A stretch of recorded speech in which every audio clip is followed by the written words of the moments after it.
now tuned in to the Cold Hard Truth, Cayman's #1 hard-hitting live podcast show, where we feature some straightforward conversations on political, social, and celebrity news and all things happening in the Cayman Islands and around the world. This show was created to give the people a voice and a means of being involved and informed without any filters. Sometimes it gets crazy, but we always keep it real.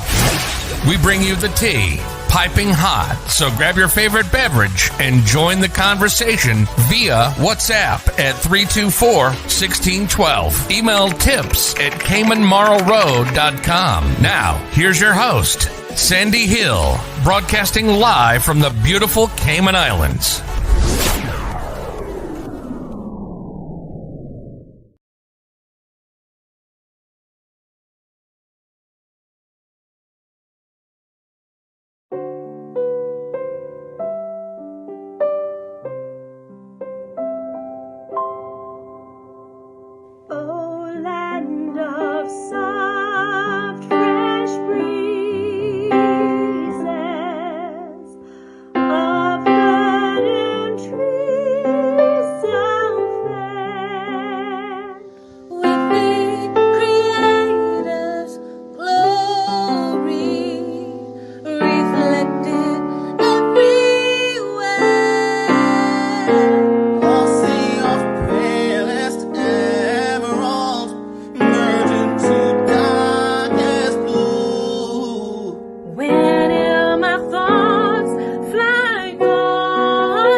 Good morning, folks. Happy Tuesday, March the 9th. Wagwan, rise and shine.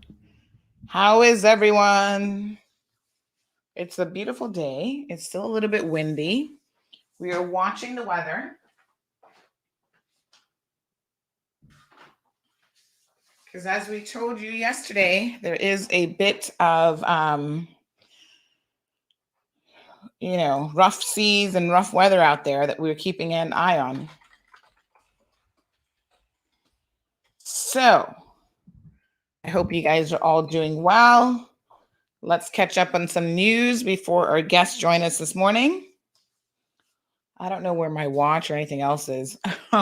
I was saying to someone last week, I don't actually, when I go to bed at night, I take off, I don't wear a lot of jewelry anyway, but I take off whatever I'm wearing. I can't sleep with earrings on or anything else. So in the mornings, it's always kind of where did I put those things? Got my glass of water. Gonna make sure that I don't tip this one over today. Hello. All right.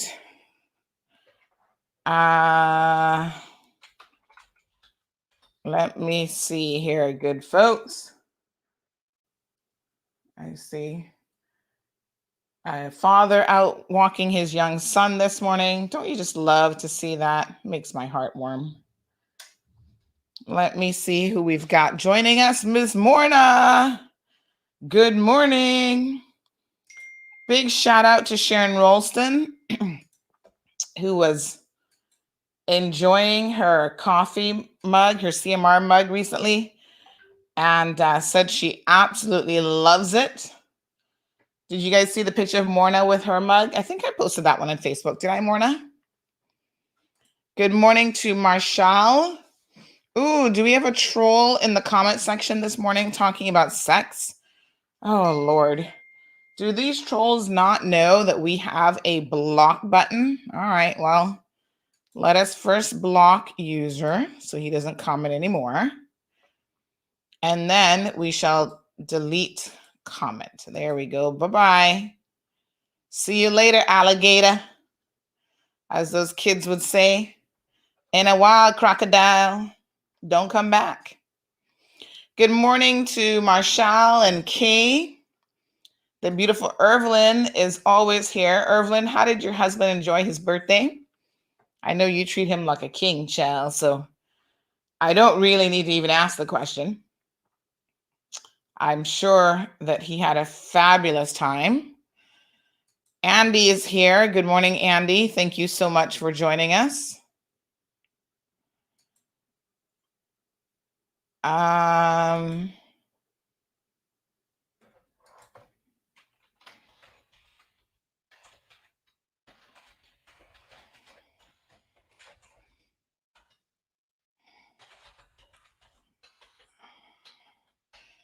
So I trust that everyone is having a good week. We can talk about the debates from last night for East End here in a second. And how did you guys think the candidates did? Let me see here now. I feel like when you feel like you got too many phones going on around the place. We live in an era of technology. Good morning, Jean. How are you? Richie, we're going to start calling you Rich Boy. I don't know if you're rich or not, but Richie, that sounds like a rich name. When your parents name you Richie, they have some high hopes for you, I think, in the bank account department. Good morning to Sanya. I'm going to share something with you guys a little bit. Maybe today's Tuesday, maybe by Friday, I can tell you something very, very interesting about people with money. Because there are people with money who think that they don't have to follow the rules and the rules don't apply to them. And we're going to talk about that in context of CMR, because I think you guys are going to find this very, very interesting. But yes, lots going on in our world. Sometimes we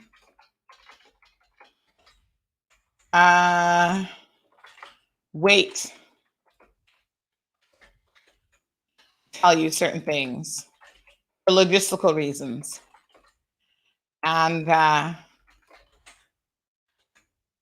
this is one of those times when you guys are going to be so surprised when I tell you what's going on. Honestly, people are something else. And when they have money, they really think that they can get certain things done. Money gives you access. Listen, there are times, I'm not going to lie, that I wish I was like a millionaire, because I would try to use it for a little bit better good than I see some of these people, though, because they're so self-serving and it's all about them and their families and protecting their own interests. They don't give back to communities and really help people in need. But when I explain it to you guys a little bit later on, it's going to make total sense to you what I'm talking about.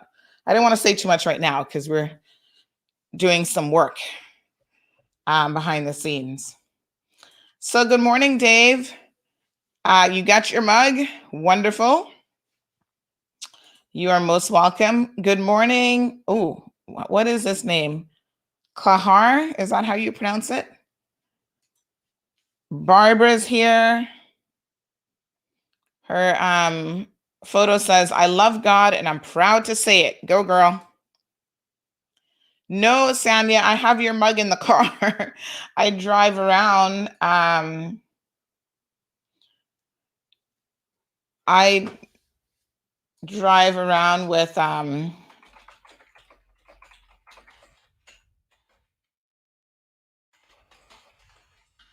mugs in the car. So You're still on my list. Good morning to Louis. He says, good morning, Sandra and Cayman at home and abroad. Louis in Detroit. Oh, Irvin's husband went away. Girl, where did he go? Because if he went to Jamaica, he better stay in quarantine. Because can I tell you guys, Jamaica is breaking all sorts of COVID records. I don't know if you guys saw this last week, but the truth of the matter is the Caribbean does not have COVID under control. So,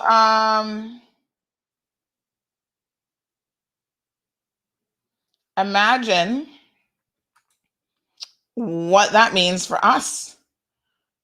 Cayman Airways has just announced their upcoming schedule for, what month are we in? For March and April. Check it out, folks. It's on the Facebook page. But I thought to myself, since the Caribbean doesn't really have COVID under control, we need to be so careful. Thank God people are still quarantining, because really there is no other way to deal with this pandemic and allow people to come into your country without forcing them to quarantine. Yesterday, Jamaica had, so here's an article we did last week on the 2nd. Caribbean countries suffer worst COVID-19 outbreak since last year. So if you think that the Caribbean has it under control, let me assure you that there could be nothing further from the truth. We do not have it under control. When I say we, I'm talking about the Caribbean collectively. So what are we talking about here? Cuba, Jamaica, experiencing their highest numbers of COVID-19 since the pandemic started last year. Now, I know a lot of you are under the impression that Cuba has a lot of things under control, but trust me, they don't have this under control, which is ironic because Cuba is always so generous with their medical personnel and sending them elsewhere in the region. Apparently, that's not helping them to maintain their own numbers. St. Lucia, St. Vincent. So cases have risen four times in Cuba, 8-fold in Barbados. Wow. Around 10-fold in St. Lucia and St. Vincent and the Grenadines. So Barbados has started to vaccinate people. Jamaica, as of last week, had not started vaccinating people yet. However, they were expecting, I think they might have received some 50,000 doses of AstraZeneca vaccine from India.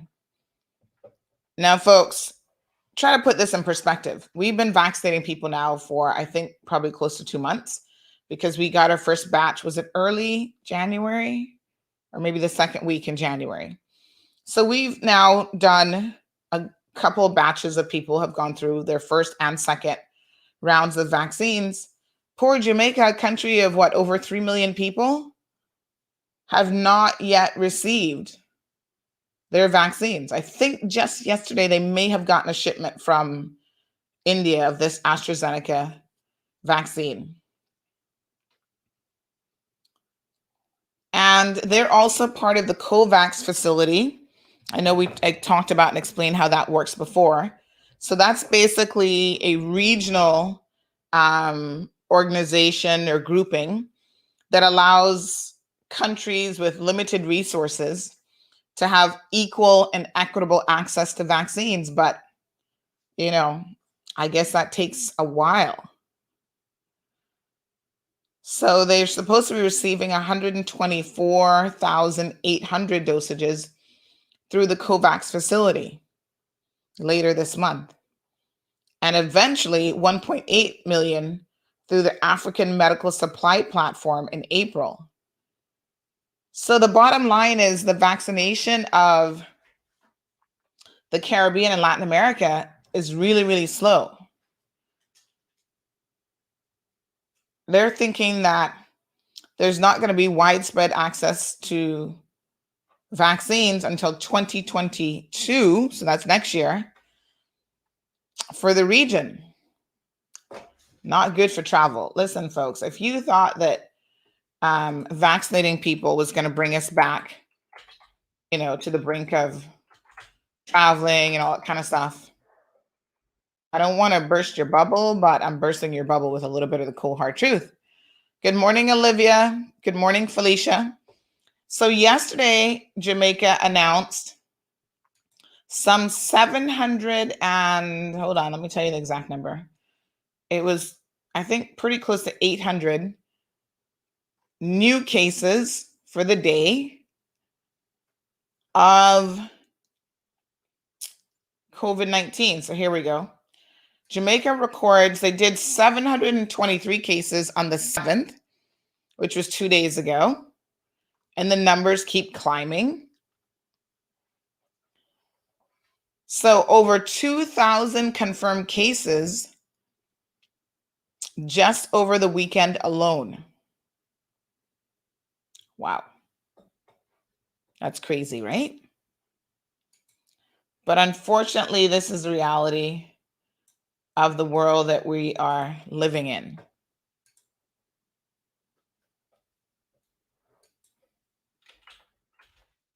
So,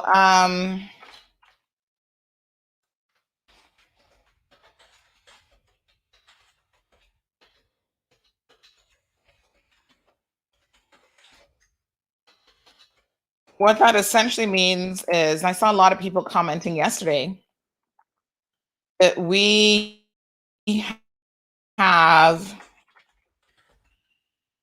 9 new cases of infections from the latest batch. And that sounds like a lot, and it is. Of course, they don't give us a lot of details in terms of where these people are coming from. We know the BA flight comes in every single week, and she is loaded to the max with travelers. So they're allowed to come in. I don't know now that they've restricted travel out of the UK. Is she still loaded? That's a good question. So, we do have flights all over the place. I'm just trying to pull up the flight schedule for Cayman Airways to remind you all. So Cayman Airways is doing La Ceiba, Honduras, Kingston, Jamaica, Miami, and of course, inter-island travel.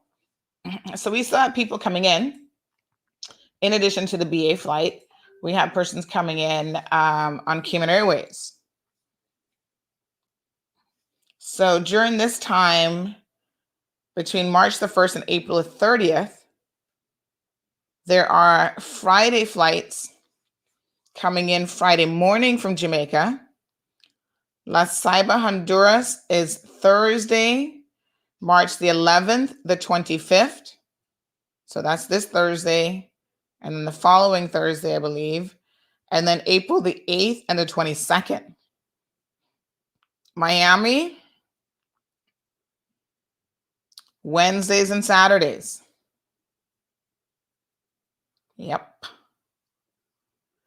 And then, of course, the sister island. So 9 new cases yesterday has got people thinking, oh, wow. And I saw a comment from someone about quarantining. I said, listen, because they still don't get it. I don't know. Listen, it's so basic here, folks. They're like, well, they're taking a test 72 hours before it. Folks, let me say it again, because I feel like a broken record now. So there's so many times. And people just don't get it, but I will continue to say it until we all understand how this works. You get a PCR test 72 hours before travel.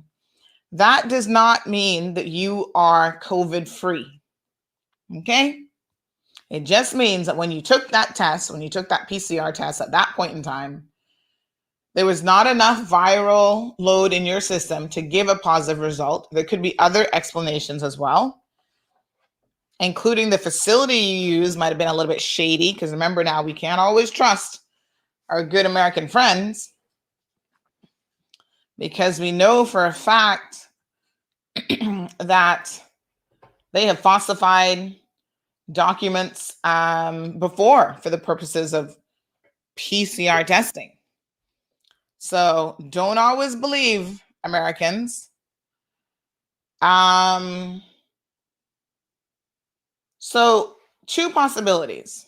There might be something going on with the testing, but even if the testing is fine, you didn't have enough viral load when you took the test. So in other words, you were at the very early stages of it, not producing enough of whatever is needed for the PCR test to come back positive.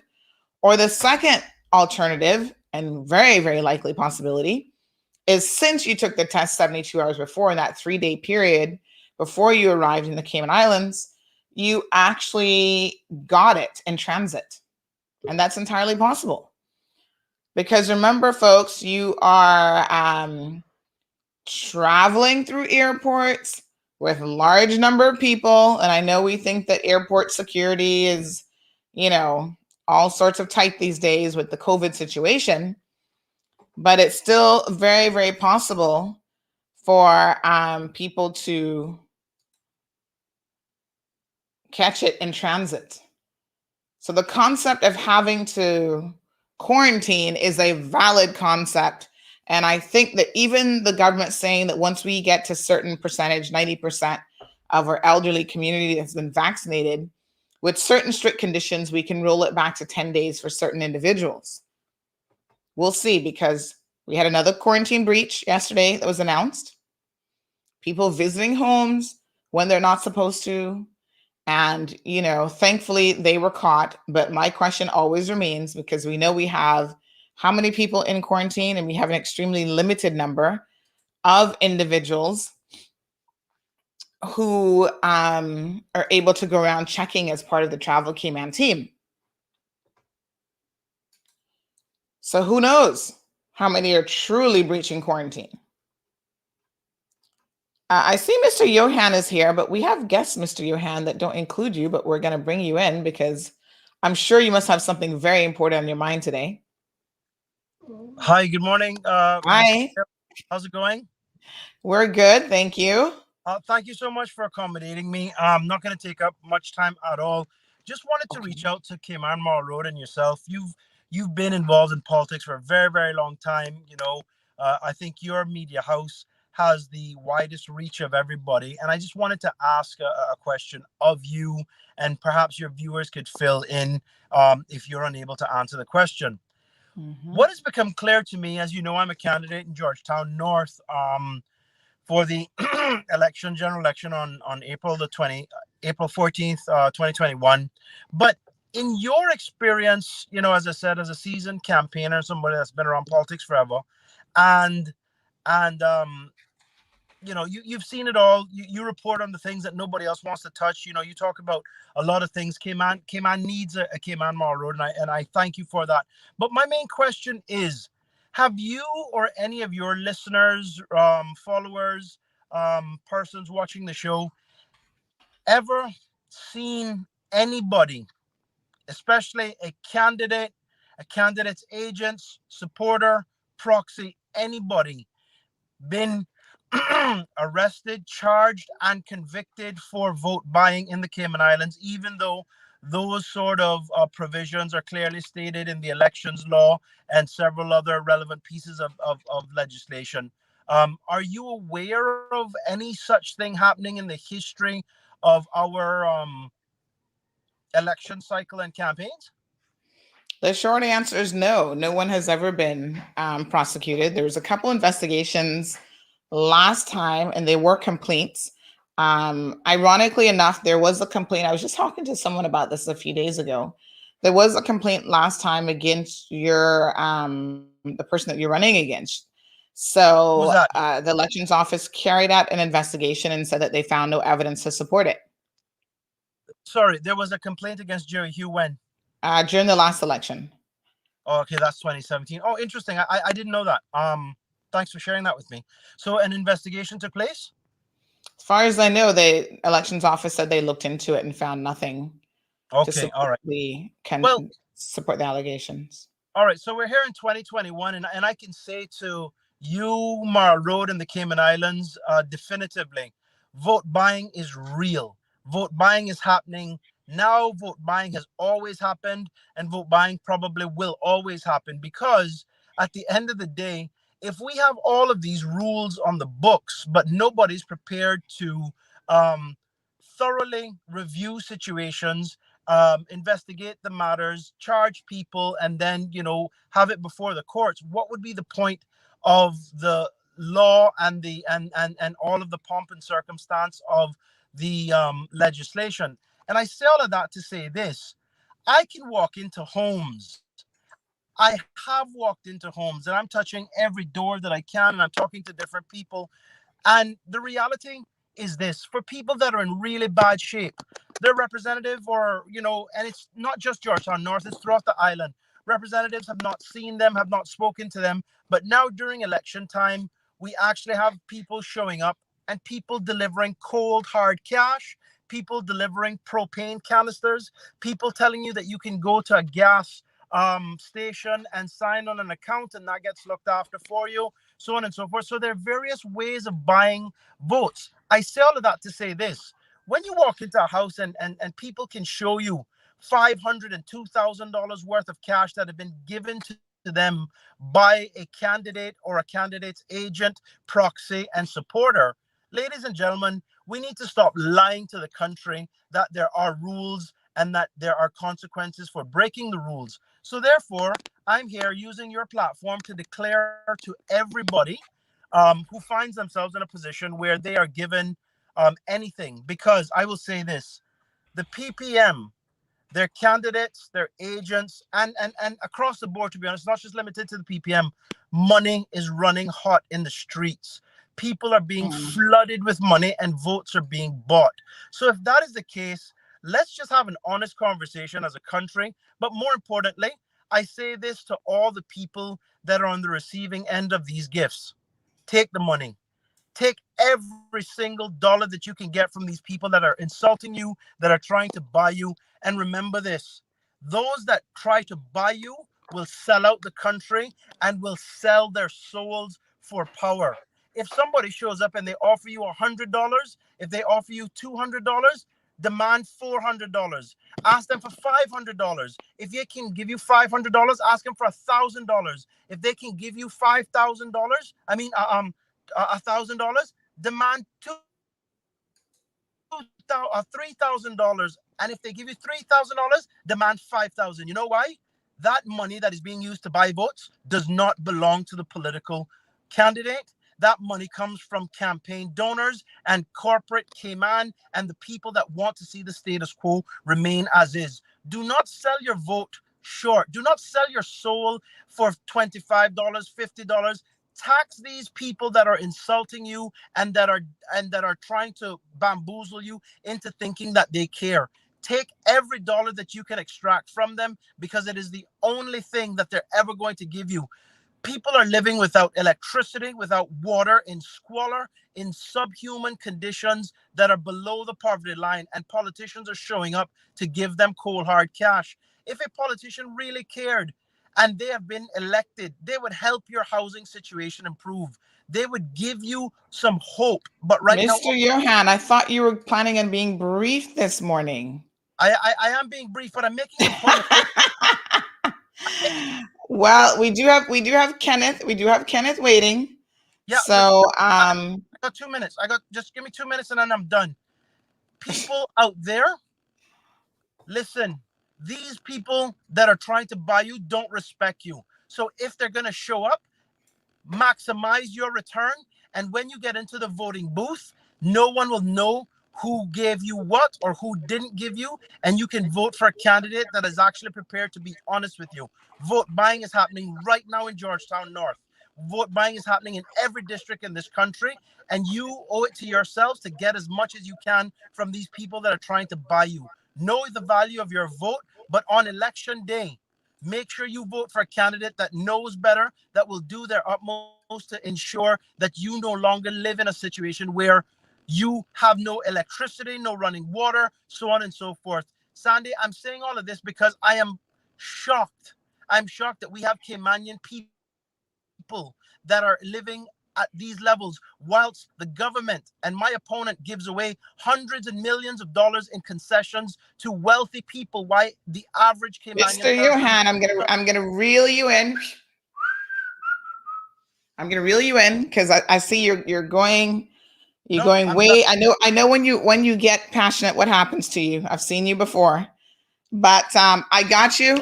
Thank you. Let's stick with the one topic of vote buying, What and let's about see what our listeners have to say in vote them out, regards to that. drink them out, vote them out. There you All go. right. Thanks very much. So some good sage advice. Siobhan says that she actually has pictures. Well, listen, this is what I don't understand, because last time, allegedly, there were photos of some of this happening as well. Good morning, Kenneth. How are you? Good morning. Good morning. We How you need doing? to reel your hand in a little bit there. Yeah, that's a boy, You know, man. when your hand gets excited, what happens? Yeah, he's a passionate person. Yeah, for sure. So this idea of vote buying is obviously nothing new. It is said to be going on for, I guess, from the beginning of time here in the Cayman Islands. I think because we're such a small community, though, we do hear a lot of stories about it. And yet, I want to show you guys some pictures this morning, because you're going to be very, very surprised at what vote buying doesn't do, apparently. So let me just show you some photos. First of all, I'm going to pull this one up while I give me 1 second here, while I bring up the more serious photos. But this is the progressives having a conference this Friday, apparently, at the Kimpton. Such an interesting choice of locations for their conference. I remember back in the day when we first started out, our very first conference of the PPM was actually at I want to say the UCCI hall. I could be wrong, but it was either UCCI or the Family Life Center, somewhere like that. But oh my, how we have risen to the top in terms of venue locations. Now, the other thing that all the money in the world apparently doesn't get you is a spell checker. Now, you guys know I'm picking on the PPM just a little bit here, but it does amaze me that you can have so much money allegedly flowing. There's stories of $1 million deals and all sorts of stuff. And yet, nobody can spell check your invitation for the conference and dinner. No one can spell check your signs for Georgetown Central that you're putting up for Frank Cornwell. You misspell the very name of the country's capital. What a hot mess. So we're going to talk about, obviously money doesn't buy you a lot of things, and it certainly doesn't appear to buy you a spell checker. But I want to, in all seriousness, I'm going to show you guys some photos this morning that I received early in the morning about a resident of West Bay who is living in deplorable conditions. So, a lot of persons are of the opinion that one of the worst areas in which the vote buying occurs is actually West Bay, and that people have gotten used to these handouts, and they freely take these handouts and think that somehow that's going to make their lives better. And I know we were talking about this, I think just yesterday, about how these handouts are temporary.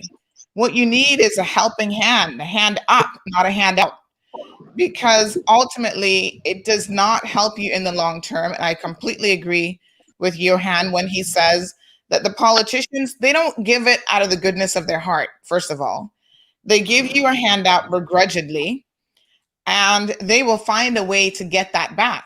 So can we be surprised when they are selling out to special interests, when they are brokering, deals behind the scenes for themselves?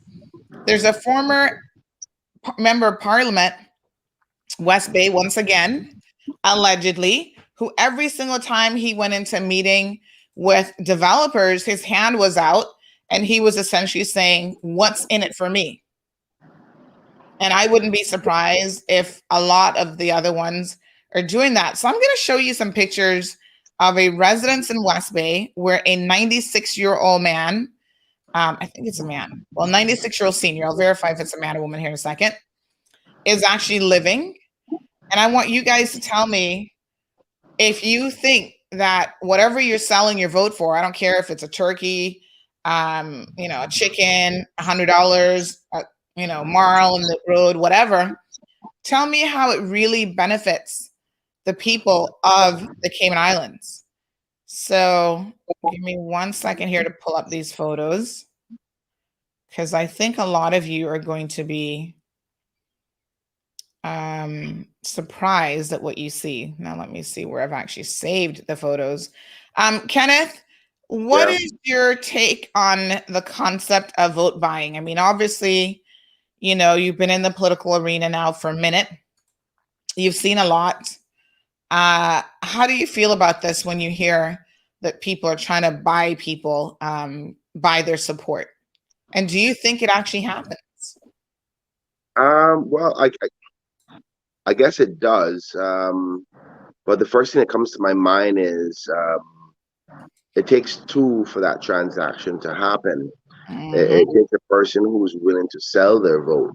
But it's a very difficult thing to identify because there's so many people who are in need. How do you tell when somebody's assisting a person genuinely, or a person is actually agreeing to say, listen, I'm going to vote for you in exchange for X, whatever that may be? I mean, I've people say, you can't be giving out this or you're helping people with that because you're influencing. But for example, if I find one of my constituents now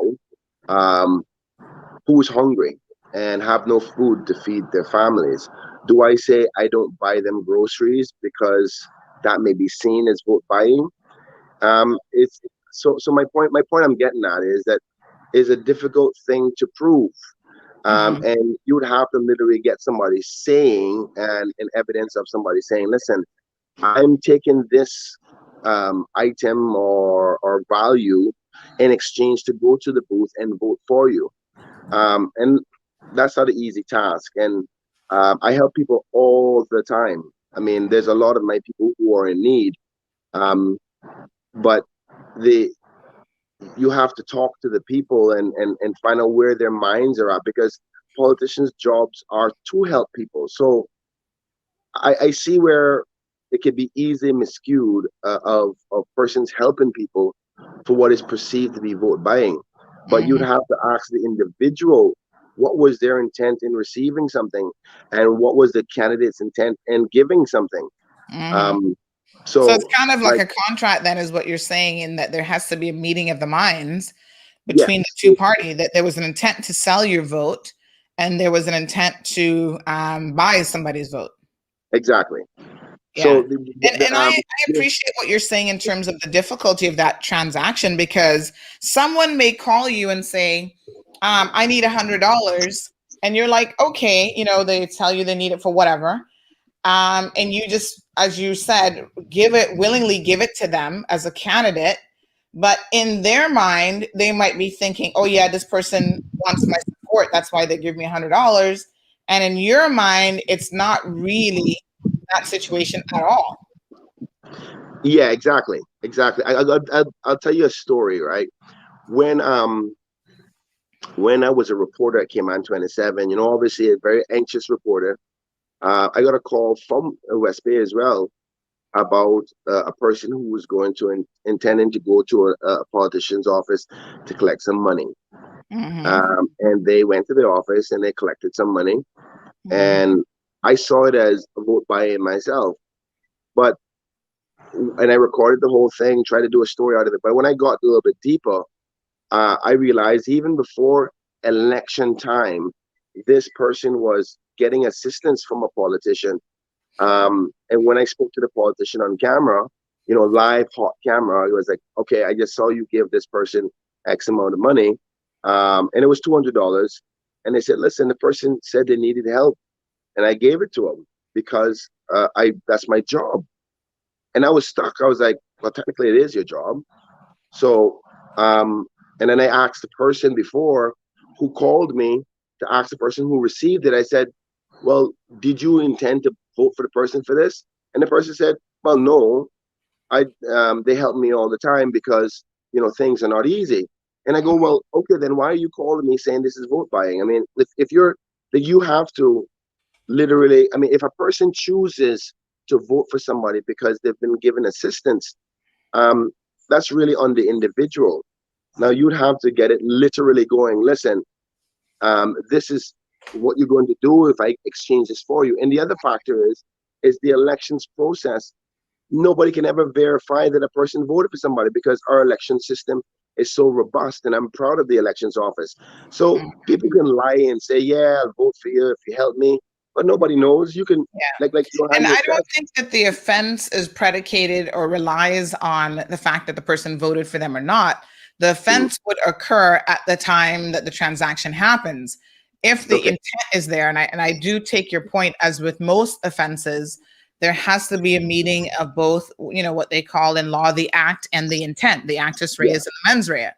And the mens rea in this instance would be very, very challenging to prove. However, during election time, when you see a blatant increase in the distribution of money across the island, envelopes being put together and handed out where that was not happening before, you do get a sense that that is very much, even though the parties may not say it. So no one's going to come to your door and say, hey, Kenneth, take this envelope that has $500 in it because I'm buying your vote. But there is an understanding that that is exactly what is happening. It's kind of an unsaid situation. But I well, I think mean, where the we only need way you to. can, Mhm. the only way you can address that then is basically say that all politicians can never assist their people, because I mean, the attention on this matter right now is because it is election season. Um, but throughout the last 3 years and 8 months, when people were assisting people in need, Mhm. is it perceived as vote buying then? I mean, I know, I trust me, I mean, I feel it I can be. That's the thing, right? I'll give you another example. We talk about Bodden Town a lot and some of the garrison style politics that's happening in the district where Dwayne Seymour is elected. And there's a lot of allegations surrounding Mr. Seymour and how he treats his constituents with handouts. But if he has someone, let me give you an example of where I think that vote buying can obviously happen outside of an election period, right? So there are rumors of people, who receive a monthly stipend from, I think, unfortunately, his connection just dropped, but there are rumors of people who basically get a monthly stipend from these politicians for absolutely no legit reason. Like there's no, they're not working for them. They're not, and it's just to maintain support from certain individuals. And people brag about it. Yeah, every month I'm getting a $500, $1,000 from this person. So I think that it's definitely an area of concern. But until our people recognize, as Johan rightfully said, that the bottom line is when you sell your vote or you support people who are incompetent, who don't do anything otherwise, who don't get the job done, you are doing both yourself and this country as a whole a real disservice. It doesn't actually help you in any meaningful way. well, Anybody can give you a little $100, a little $500 here and there, but how does that help you to sustain yourself? Most months that can barely cover CUC. no doubt. Well, I agree with that. I think that regardless of whatever assistance a person gives you, that shouldn't be the basis of which you vote for them. If that's why you vote for them, then indirectly it is kind of exchange for value for a Mhm. vote. Um, I think, like, I mean, many times I've had people, ask me for assistance over the years and say, "Boy, Ken, you're doing a good job, and I thank you for all your help." And I always say, make sure you vote for the right person, and no matter what, whatever I do for you, make Yeah. sure you vote for the person that you think is the best person. I'm confident in my abilities and what I've done, so I know once I say that as long as I'm the better candidate, I should get their support. Mhm. So it is a tough one, because Sandra, Mhm. we do have a lot of people in need. And if somebody came to me and asked me for assistance, my job is to take care of my people. And people can accuse and say what they want to say. But if my people come to me and I have it and I see that it's a genuine need, but there is a responsibility on the candidate who is running to at least investigate. Don't just go somebody come up to you and say, boy, I need $100. Help me out now. Because that happens quite often. I go, hold on, okay, well, tell me what's happening. Are you working? What's happening at home? Are you living at home? If somebody said, boy, I'm going to food in my fridge, I'd literally go to their house and say, okay, let me see what's happening. Because it's not only just that one-time assistance, but also how do you find a way to assist them moving forward? Because you don't just stop, because if you, like you say, give a man a fish or teach him to fish, you can help him for a longer period of time. So if you're in a situation where you don't have food in your fridge, what is happening in your life? Is it because you're not working? Do we need to talk to the needs assessment unit to get you some help for a period of time until you get back on your feet? What's going on? So yes, a person assisting somebody for a short period of time until you figure out the circumstances is a common thing, because you need to help your people. You think the people are going to be okay with you going to the parliament, getting over $100,000 a year, and the very least you can do is buy them some food? So I understand the problem, but we have to be realistic about how many people are in need and what the system allows. Because even the needs assessment unit, we sit here on the show and we talk about the fact that people have applied for assistance and don't get it for 4 months. Person could starve to death by then. So Let's hear bring Wayne Panton into this conversation, because I know that Wayne helps a lot of people. Interestingly enough, just yesterday I was saying in regards to Alaric, for example, Alaric has been working with volunteer organizations, including Meals on Wheels and others, to help, especially during the pandemic, deliver foods, feed people. I know he donated cases of chicken and different things to the Nicaraguan community members who were stuck here because of their government's last minute decision to close their borders when they heard that there was going to be a return of their own nationals. And again, in the heads of some people, they think, oh, he's only doing this because he wants to get people's vote. And I said very, very, very clearly yesterday, and I'll say it again, there's two things that you have to really consider. Number one, he was helping people who have no capacity to vote for him. So in other words, they were not Georgetown South. And I think that's indicative of someone who is genuinely concerned about the predicament of people across the island and who are willing to help. And number two, he has been helping for quite some time. So it didn't just start during the pandemic. And I think a person's longevity demonstrates their genuineness and their concern. So we have a lot of comments on this. Sanya, for example, says that she was in a situation the other day where she got help from someone who's running, but she doesn't vote in their area. So she doesn't consider that vote buying. Cameron asked the question, when does a favor become a bribe? Louis says it's clear when the help only comes during the election. Good morning to Miss Darlene, Tamara, Miss Beulah. Marissa has some good points. First of all, she says, tell the truth. I got a turkey and can't go to the bank. Yes, girl, the bank not gonna take no turkeys. That's for sure. I wonder if you can sell your turkey, maybe. I don't know. But the point is a turkey, listen, I get that politicians they know that people expect to hear from them. And a lot of people see it as almost, you're being respectful. You come around during the holidays, you're offering up something. I always tell them, listen, I don't want your turkey because I don't need the turkey. And I do feel like maybe there are people out there who do need it. So if you give me something and I don't need it, I'm taken away from the bigger pool of resources that are available. So Marissa also says, Kenneth, you help your people. Many of them only come around during election time.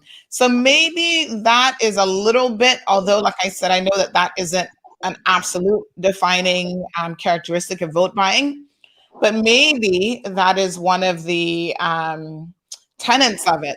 So Cameron makes a very fair point about the backlash that Winston Conley got when he said that he wasn't into the handout thing. And everybody called him a sellout and all kinds of things. I'll just make one comment about Winston. I think it was probably the way that Winston expressed his desire to not want to be involved in quote unquote giving people handouts, that was problematic. I mean, nobody wants to be part of vote buying, but if people are genuinely in need, can you say that you will never help anyone that's genuinely in need? Because as a politician, you're only there to develop policy and that's it. Wayne, what's your take on this? Because I know you're a person with a really big heart. I have disclosed quite openly before that you've helped people with school fees and all sorts of stuff. I mean, a lot of people don't even know this, and I hope I'm not putting too much of your business out there, but I am at this point in time. But you even have a foster son, and a lot of people do not know that about Wayne because he doesn't go around bragging about it. But to me, that's someone who genuinely cares about people around him and people who are in need. And he's willing to, take on the parenting role at his age when people might be saying, oh, you're retired, relax, go out on the boat every day. He still gets up every single morning. That's why some mornings you don't see him here super early, because he's got drop-off duties and whatever that he commits to every single day. So he is a father to a young man, that he is fostering. So Wayne, when does it become vote buying in your mind? Good morning, Sandra, first of all, and good morning to all your listeners and people watching. And good morning, Kenneth. Good morning. Good morning, buddy. Very interesting discussion. It is a difficult issue. I largely agree with Kenneth's perspective. You can't really apply one rule across to everybody. In some communities, people, a politician or a candidate can say, well, I'm not going to help anybody. And it may not have any consequences, and there may not be a lot of people that need some sort of assistance. But in other constituencies, people do have real, genuine issues. And I agree with Kenneth in the sense that I always try to understand whether it's somebody's trying to just take me for a ride, and don't have a real, genuine need. Because at the end of the day, if they have a really genuine need, then there's nothing wrong with the humanity in you in trying to help those individuals. Where it becomes difficult and where it crosses a line is if the person says, you know what, I wouldn't ordinarily vote for you and I wouldn't support you. But if you give me this, if you give me some money or whatever, I will agree to vote for you. Mm-hmm. That's the clearest example of vote buying. But Yes. The humanity in us is always going to want to help other people. You were making the comment earlier about people helping others from other. I mean, a lot of us help people that aren't even voters. Mm-hmm. Yeah, that's true. When Providenciales recently got hit by that hurricane, I mean, how many of us don't remember Ivan and don't remember the desperation we felt for our neighbors and our friends? And we were all running around for days on end without bathing, sweating to death, helping to cut people out of their homes and get the trees out of the way and get roads opened up, and just desperate to get our country going to help people. I mean, the other day with Providenciales, this is not bragging, but this is the humanity in me. I contacted some people who were from Providence, and I said, well, how can we help? How can I help? And the lady said, we're going to need generators. So I went down to Cost You Less, and I bought just about every generator I could find there. I think it was about 15 generators, and I took them and loaded them into the container that they were shipping down there, because people need help, and I don't care whether they're in Cayman or whether they're in a different country. They're still human beings, and the human being in you wants to help whenever you can, especially in times of crisis. Yeah. But, Kenneth knows that we have a lot of people that go through crises every day almost. Yeah. I'm going to tell you something. Yesterday, a young man, but I don't know how young he is because he got some gray hair, but he's younger than me, and I don't consider myself that old.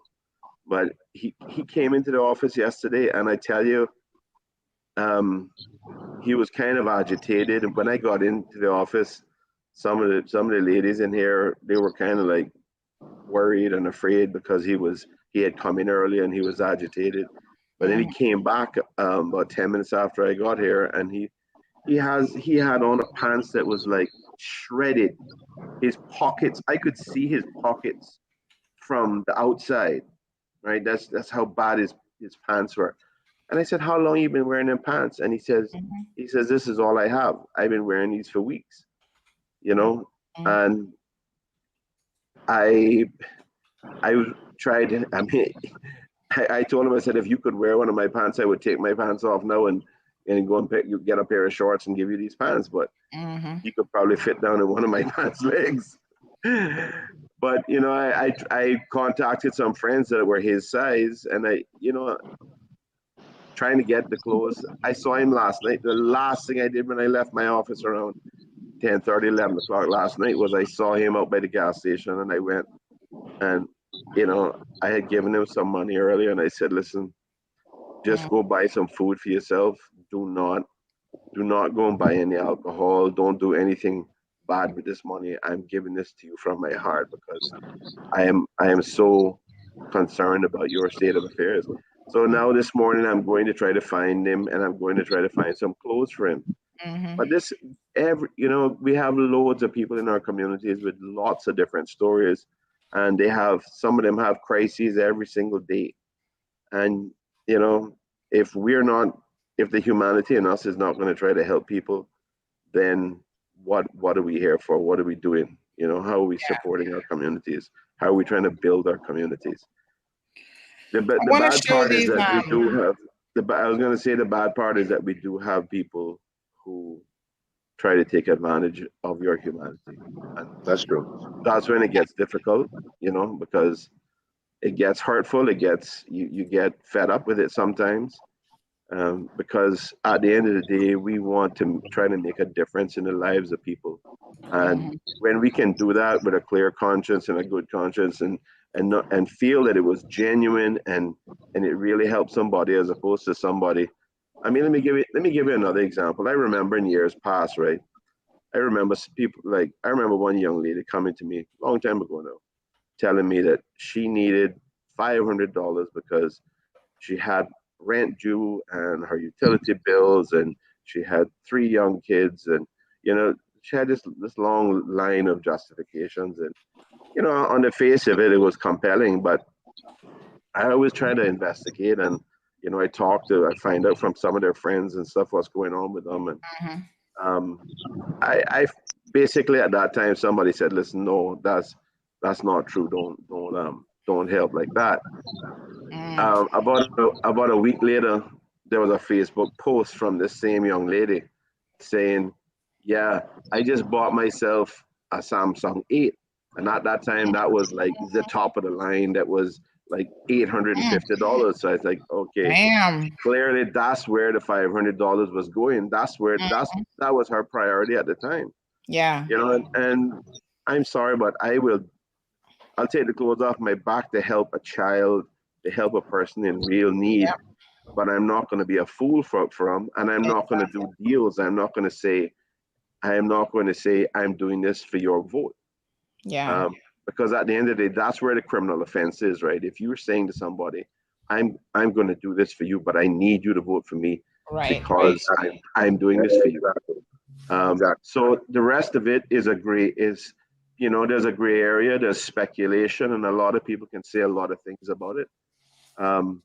But I don't think you can have a hard and fast rule in every constituency to say, I am never going to help anybody. I'm never going to do what I can if somebody is really genuinely in need. I don't think you can take that approach. And I think too, Wayne, to your point about people who are trying to basically con politicians, because they know that a lot of them, I guess, have a sense of obligation to help people. I think that there has to be a vetting process, not just politicians. I mean, people know that, listen, here on CMR, we have a wide reach. So the second I publish something, oh, this person needs help, whatever, I've got tons of people coming like, oh, how can we help? I mean, people are really decent people in this community. We have a lot of people who care and have big hearts.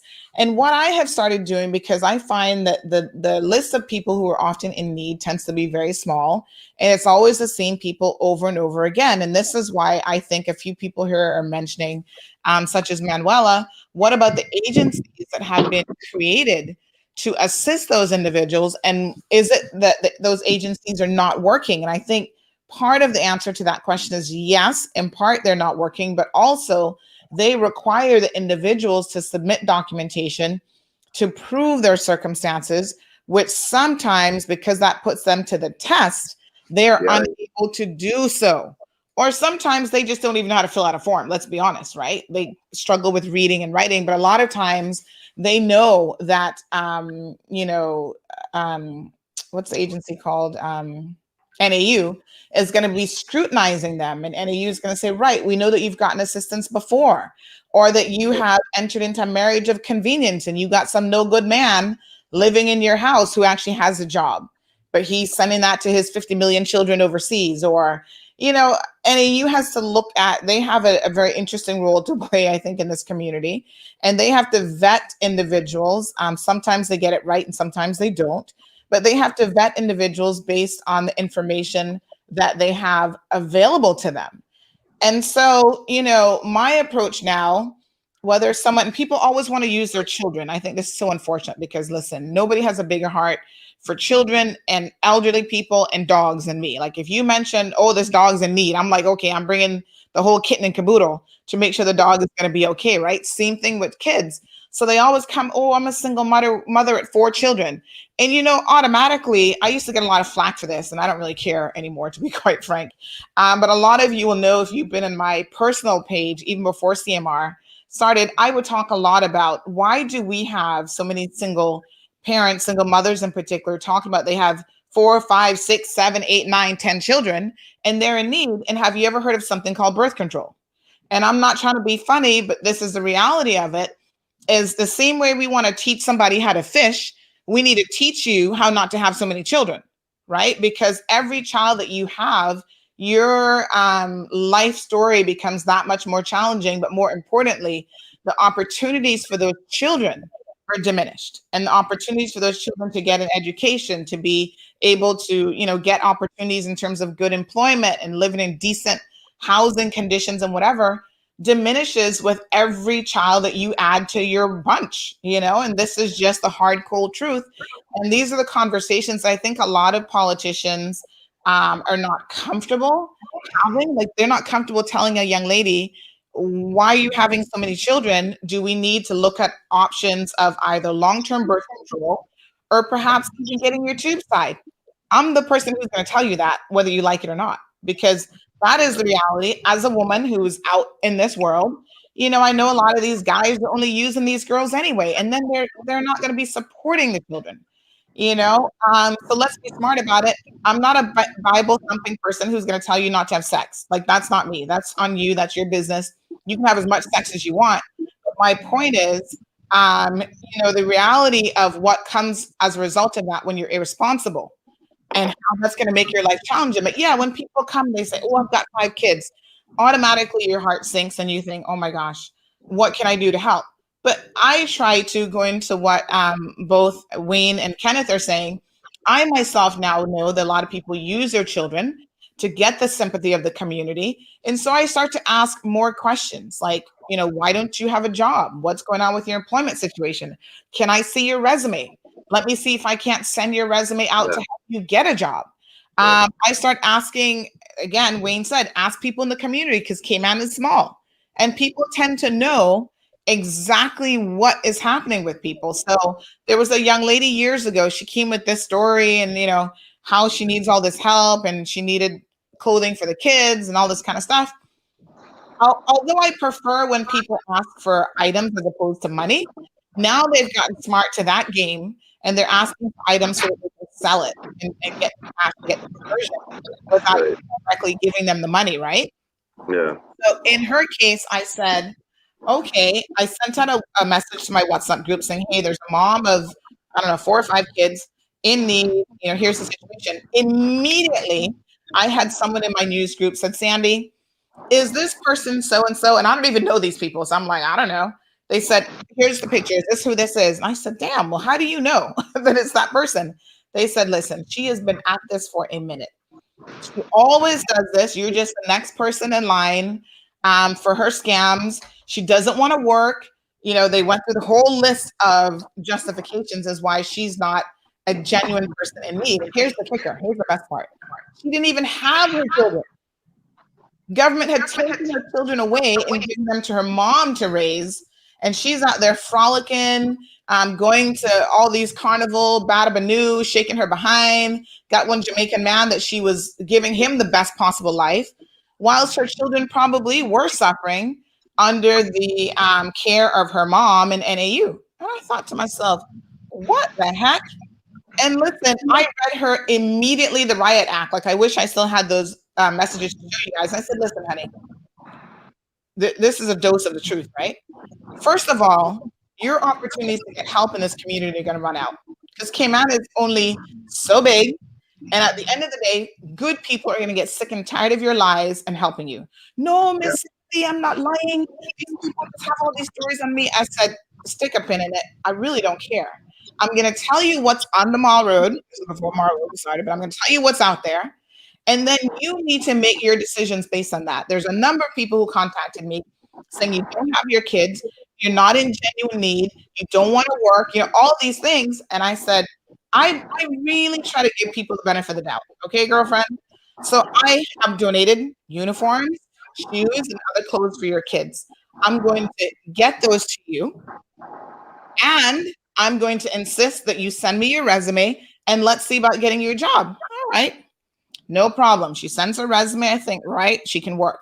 I send that around. She needs a job. Do you know Kenneth and Wayne and everybody else? She actually got a job at McRoss. They heard her story, took pity on her, gave her a job. For the first maybe 2 weeks, everything was good. Oh, Miss Sandy, I'm getting up in the morning. I'm going to work on time. I'm getting there. And then all of a sudden, oh, my feet be so tired because I had to stand up all day. I'm like, what? I can't find a ride because the man gone and take the car and now it's broken down. And, within 2 2s, they had to fire her because nobody's going to give you a job just because they're handing out charity. They actually need you to show up and to do some minimal work. And so in no time, she lost her job. But I made it very clear from the onset, you get one shot with me. I'm a one shot kind of girl. Okay. So you come back in. I have no issues helping you despite what everybody's saying. But you don't get a round 2 if you don't take advantage of the opportunities that are being presented to you. So unfortunately for her, she ended up losing her job. And I'm like, don't call me again, girl. There are too many people in need in this community.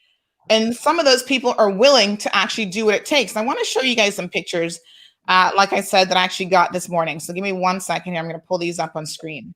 So this is a resident of West Bay. I'm obviously not going to share who they are. But these are the conditions in which a 96-year-old person, so this was the accompanying message that I got this morning. Someone said, Dear Sandy, these pictures are from my friend so-and-so from West Bay. She's had the paperwork in for repairs with NAU since June the 18th of 2019. She's been given the runaround, living with a 96-year-old father, Mr. So-and-so. They said that one politician, again, I'm not going to call his name, brought a dehumidifier, which I don't know how that's going to help this situation, but okay. Because the house is full of mold and falling apart, so-and-so and her father are being ignored. It has now become a political football being kicked around. Both so-and-so, that's the 2 politicians, are aware of the situation. Come on, Sandy, we're dealing with the elderly here, a 96-year-old who has gone to sea and served his country. The cold hard truth, why is help not offered? Well, I mean, it's a good question. This doesn't look like ideal living conditions for anybody. And I don't even know what part of the house this is supposed to be. But we have both exterior and interior photos of the types of living conditions that a 96-year-old and his daughter living in. Now look at this situation. I'm pretty sure this didn't pass planning approval. That's a fire hazard. Yeah, of course it's a fire hazard. And I mean, look at the wood around it that is already splitting off and disintegrating. Here's more pictures of the exterior of the home in terms of, I mean, maybe that's more cosmetic, but maybe that's where the moisture is actually getting into the property.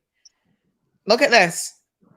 Really? I don't know who's touching that light switch, but I would be afraid.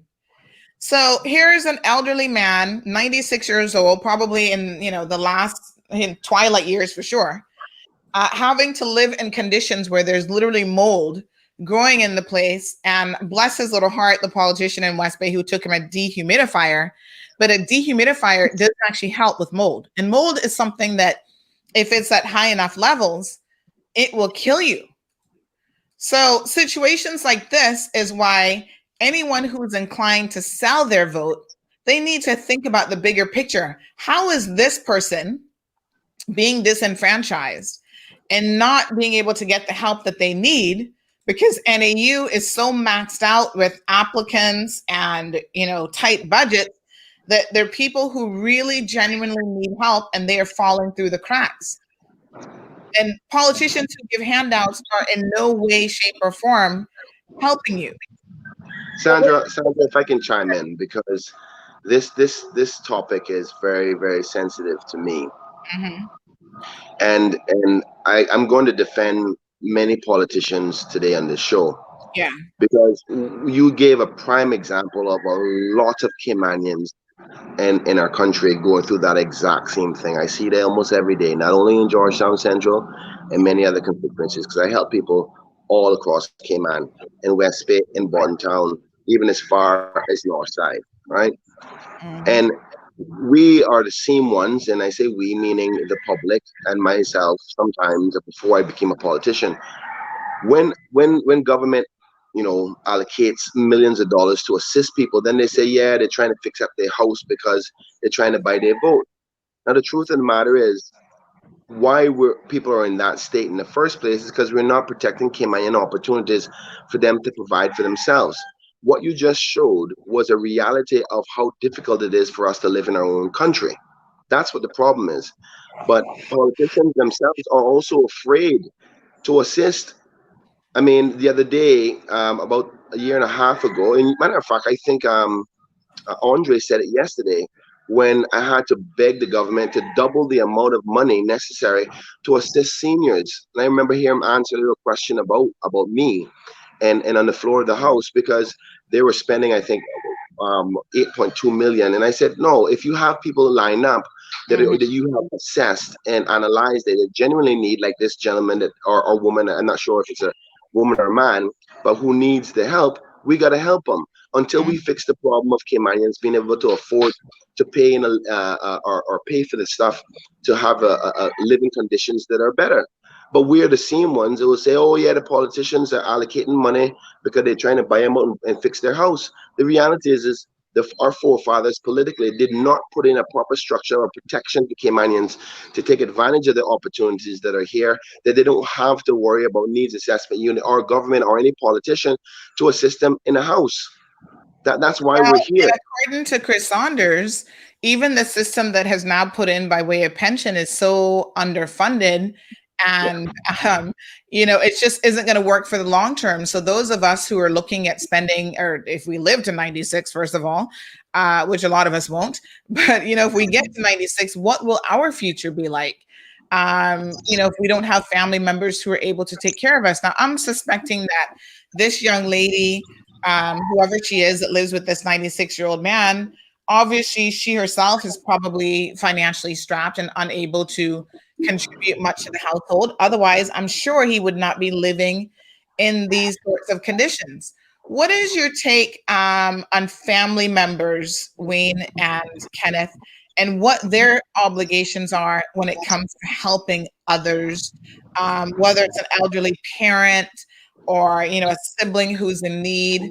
There's a lot of discourse in the community, especially during political seasons. I always get these photos or these messages of, well, this person is living such a high life and now they're running for politics, but look at their mom, look at their dad, look at their uncle, they're living on the streets. They don't have anywhere to go. And somehow people think that it is that child's responsibility. And I think it certainly depends on the specifics, right? But it is that person's responsibility to make sure that everybody in the family is taken care of. Any comments on sort of that thinking? Sorry, are you asking me or? Both of you, if you wish to comment on that. Yes. Well, I mean, it is disturbing sometimes that that family members, the wider family members, oftentimes don't feel the need to to accept responsibility for those that that are part of their family. I oftentimes see, I mean, it's simple things like, I have seen people going to deliver meals from Meals on Wheels to family members, and people come along and they're like, okay, you don't need all of that. I'm going to take some of that from you. It's something simple like that just shows a lack of consideration. But it's even broader than that. We do have situations where family members think that they have no obligation to help those others in their family who are in need. Sometimes it's their own parents, and it is very, distressing. It is very sad to see that sometimes.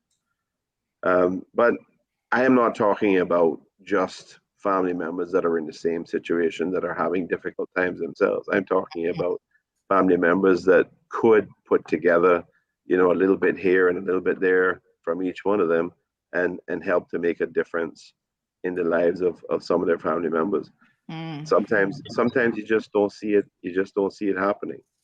I mean, yes, there are those that do the right thing and set the right example and look after their own family members, but too often, we have this.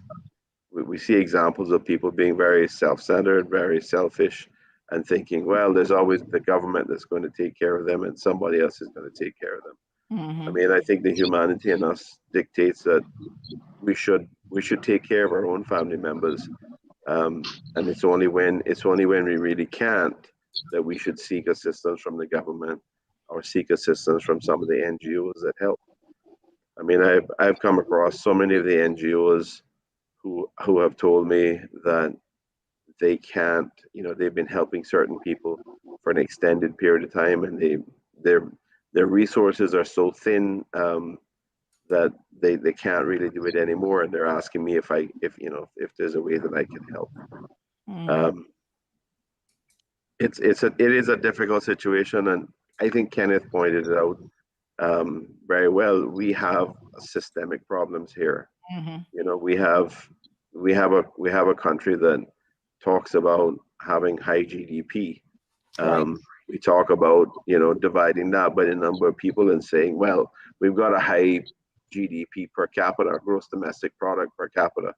Yeah, that's a measure. We can use that to measure our success relative to other countries and stuff, but that doesn't really tell us how our own people are doing, and we have a lot of systemic problems here where there is inequality, and there's growing inequality in terms of wealth, there's growing inequality in terms of income, and we've got to try to find strategies and initiatives to address those things. We know the cost of living isn't going down, but we've had, for example, the minimum wage set at $6 an hour for the last 6 years at least. That is untenable. When minimum wage was originally put in place, it was done at $6, while at the same time the committee had recommended $7 an hour. It was done at $6 an hour so that we would do it in steps, because there was a concern that if you just immediately set it at $7, some businesses might use it as an excuse to increase their pricing, and therefore cause inflation. The view was that it was going to be reviewed after a year, It never was. The relevant minister never ever brought it back, never dealt with it. And now we've been stuck with minimum wage at $6 an hour for 6 years, and all that has done is put a hard floor in it, and it's actually reduced effective wage earning and buying power for people, while our the cost of living and inflation keeps going up. I mean, listen, don't let anybody fool you.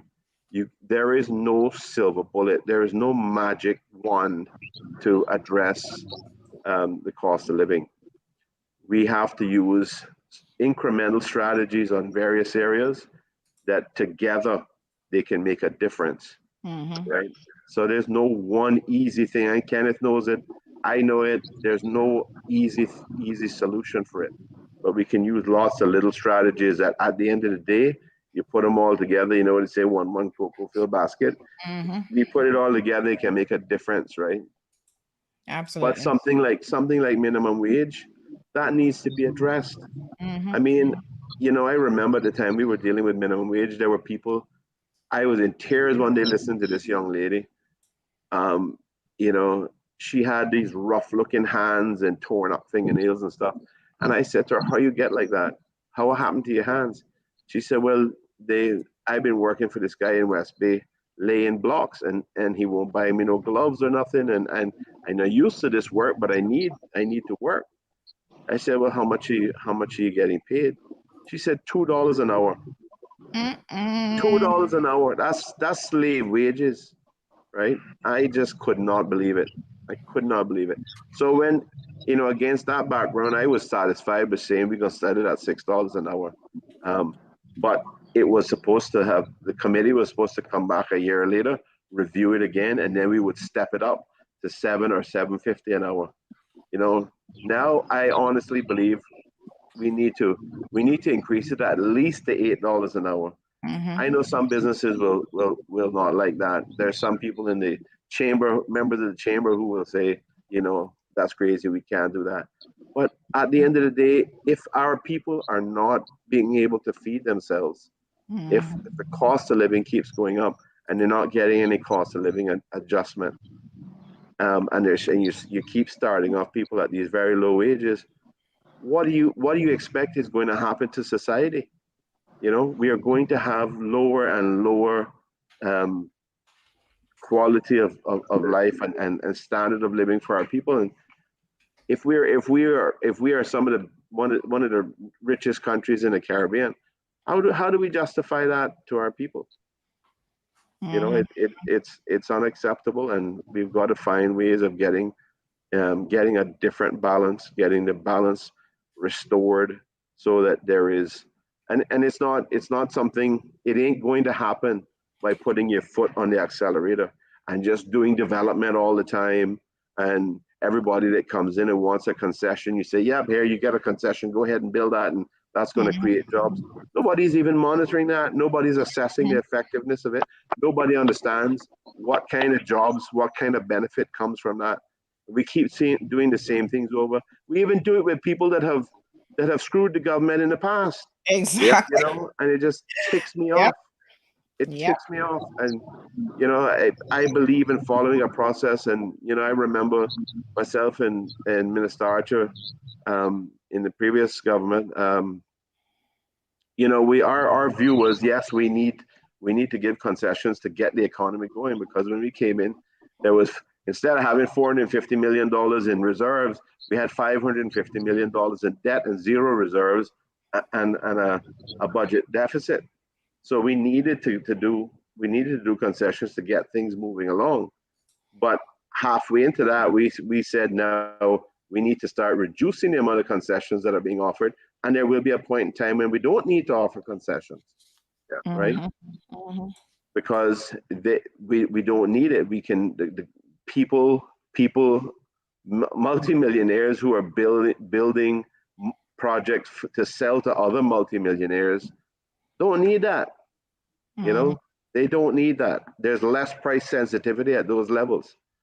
If they come and they get millions of dollars worth of concessions, all that's going to do is fatten up their pockets a little bit. Let me So remind there are a lot of issues that we have to deal with. I mean, from addressing the issues of NEU, making sure that the people who are getting help deserve to get the help, but also trying to make sure that we have policies and strategies in place which will help them better their lives and move away from being, having to stay and be long term dependent on NEU. And there are a lot of strategies involved in that, and one of the things is certainly addressing the minimum wage issue. Yeah. Let me just remind our viewers, I had someone private messaging me about calling into the program. You guys can call in at any time. We welcome your participation. We love it. So let me just drop one of our call-in songs, just in case you've forgotten. I've just shared the link as well on how you can join the conversation. Yeah. It's a the Cold Hard Truth News Podcast. Cold Hard Truth News Podcast. Come make we talk on the live broadcast. Come make we talk on the live broadcast. It's a the Cayman #1 live talk show. Come make we talk where you go on the news. So folks, we ensure that the link remains the same every week so that it's easier for you guys to call in. So please feel free to, I've just shared it on caymanmallroad.com/talk show. I've also received a private message from an individual who has indicated, sorry, let me just pull it up.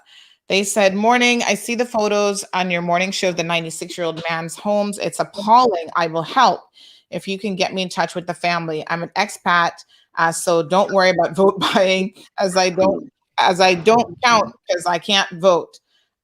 So thank you so much, my dear. Really, really appreciate that.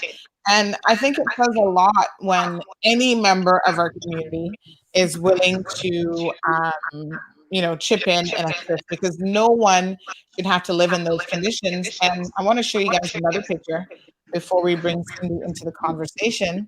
We do have homelessness here in the Cayman Islands. I've chopped off this gentleman's head, so you don't actually see him because his face was shown in this picture. This is a man who sleeps in Georgetown every single night by Hard Rock Cafe or behind the port, the same area where we have millions of people coming into our shore.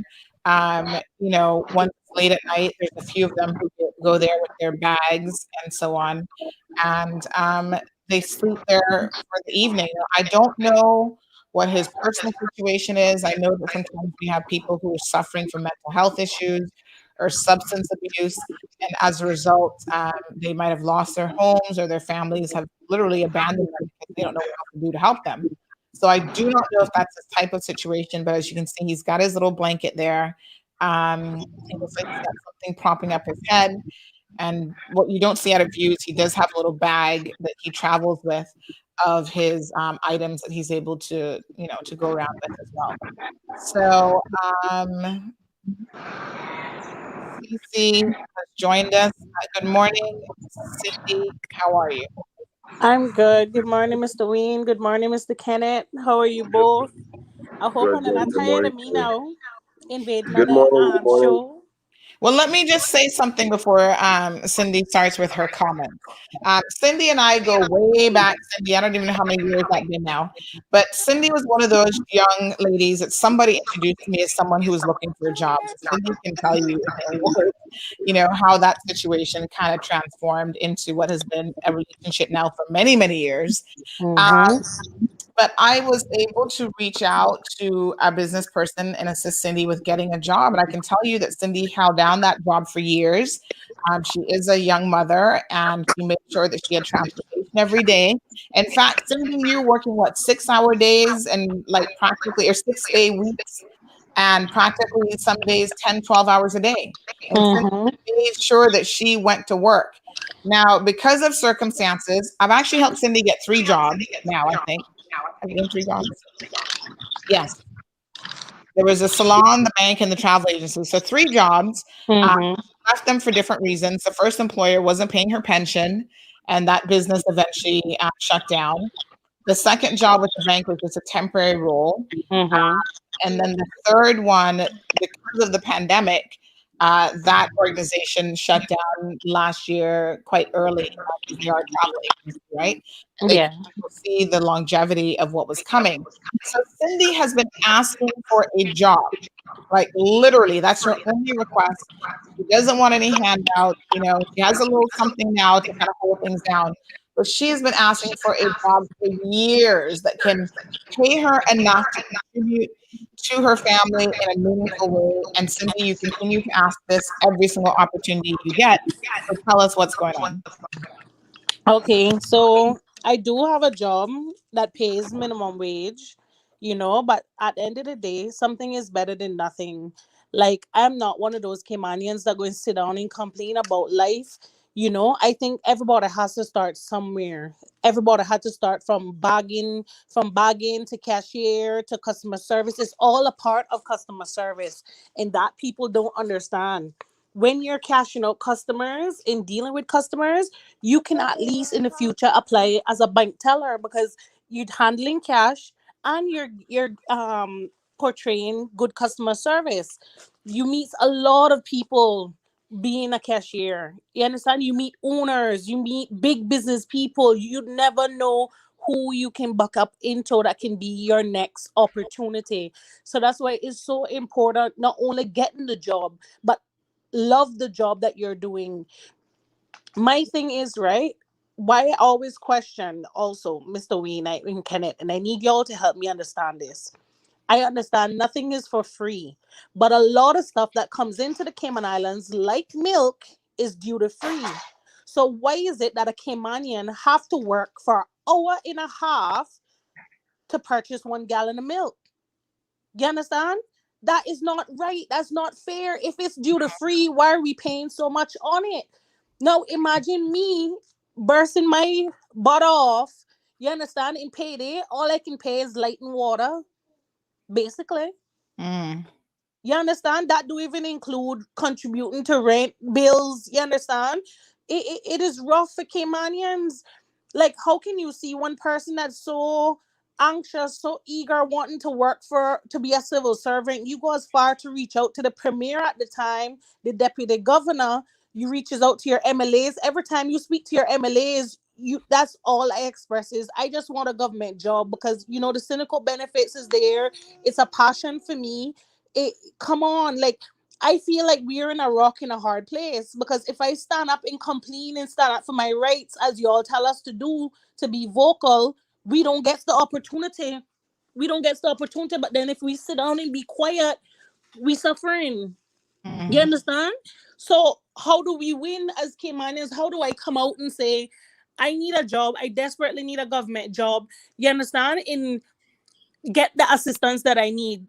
I don't like the idea that people think, oh, we goes to these MLAs for handouts and you understand, and we uses these MLAs. That's not the case for me. You Mm. understand? Kenneth can tell you, like, I'm always pushing for young people. I consider myself being an advocate for young people. Like, Mm. I'm very vocal, so I will not be the quiet mouse in the room. I Mhm. will talk.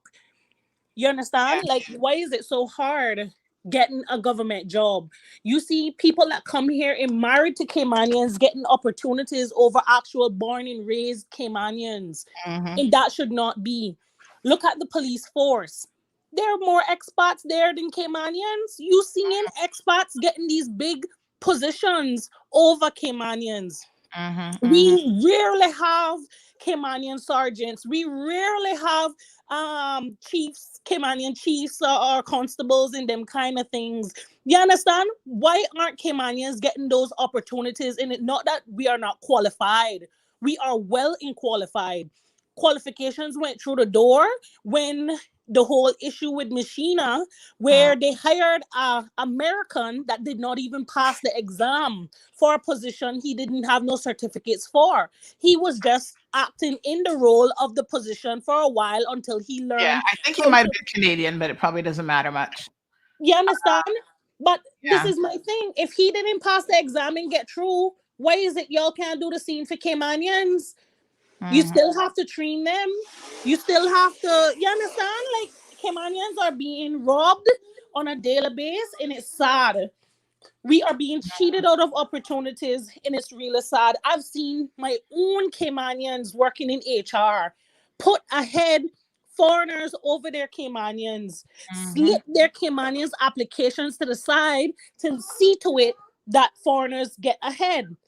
Now, this is a very good example that I want to put to y'all to show you how Caymanians are being cheated. I used to work in HR. I hired a lot of Caymanians because I know the struggle, and I picked people who I know wouldn't let me down. You understand? I sat down in HR and watched the owner of that company, who had me hired for $8 an hour, hire a white man that came in and asked for a job, didn't have no certificates to prove he went to all the universities that he claimed he went to, and hired that man for $12.50 per hour as an event laborer. How is that so? Now, without me as your HR, your business wouldn't function. You would have all kind of shit of customer service all around your place, working $8 an hour, and you hire a white man and took his word for it and hired him at $12.50. How that's supposed to make me feel as a Caymanian? You understand?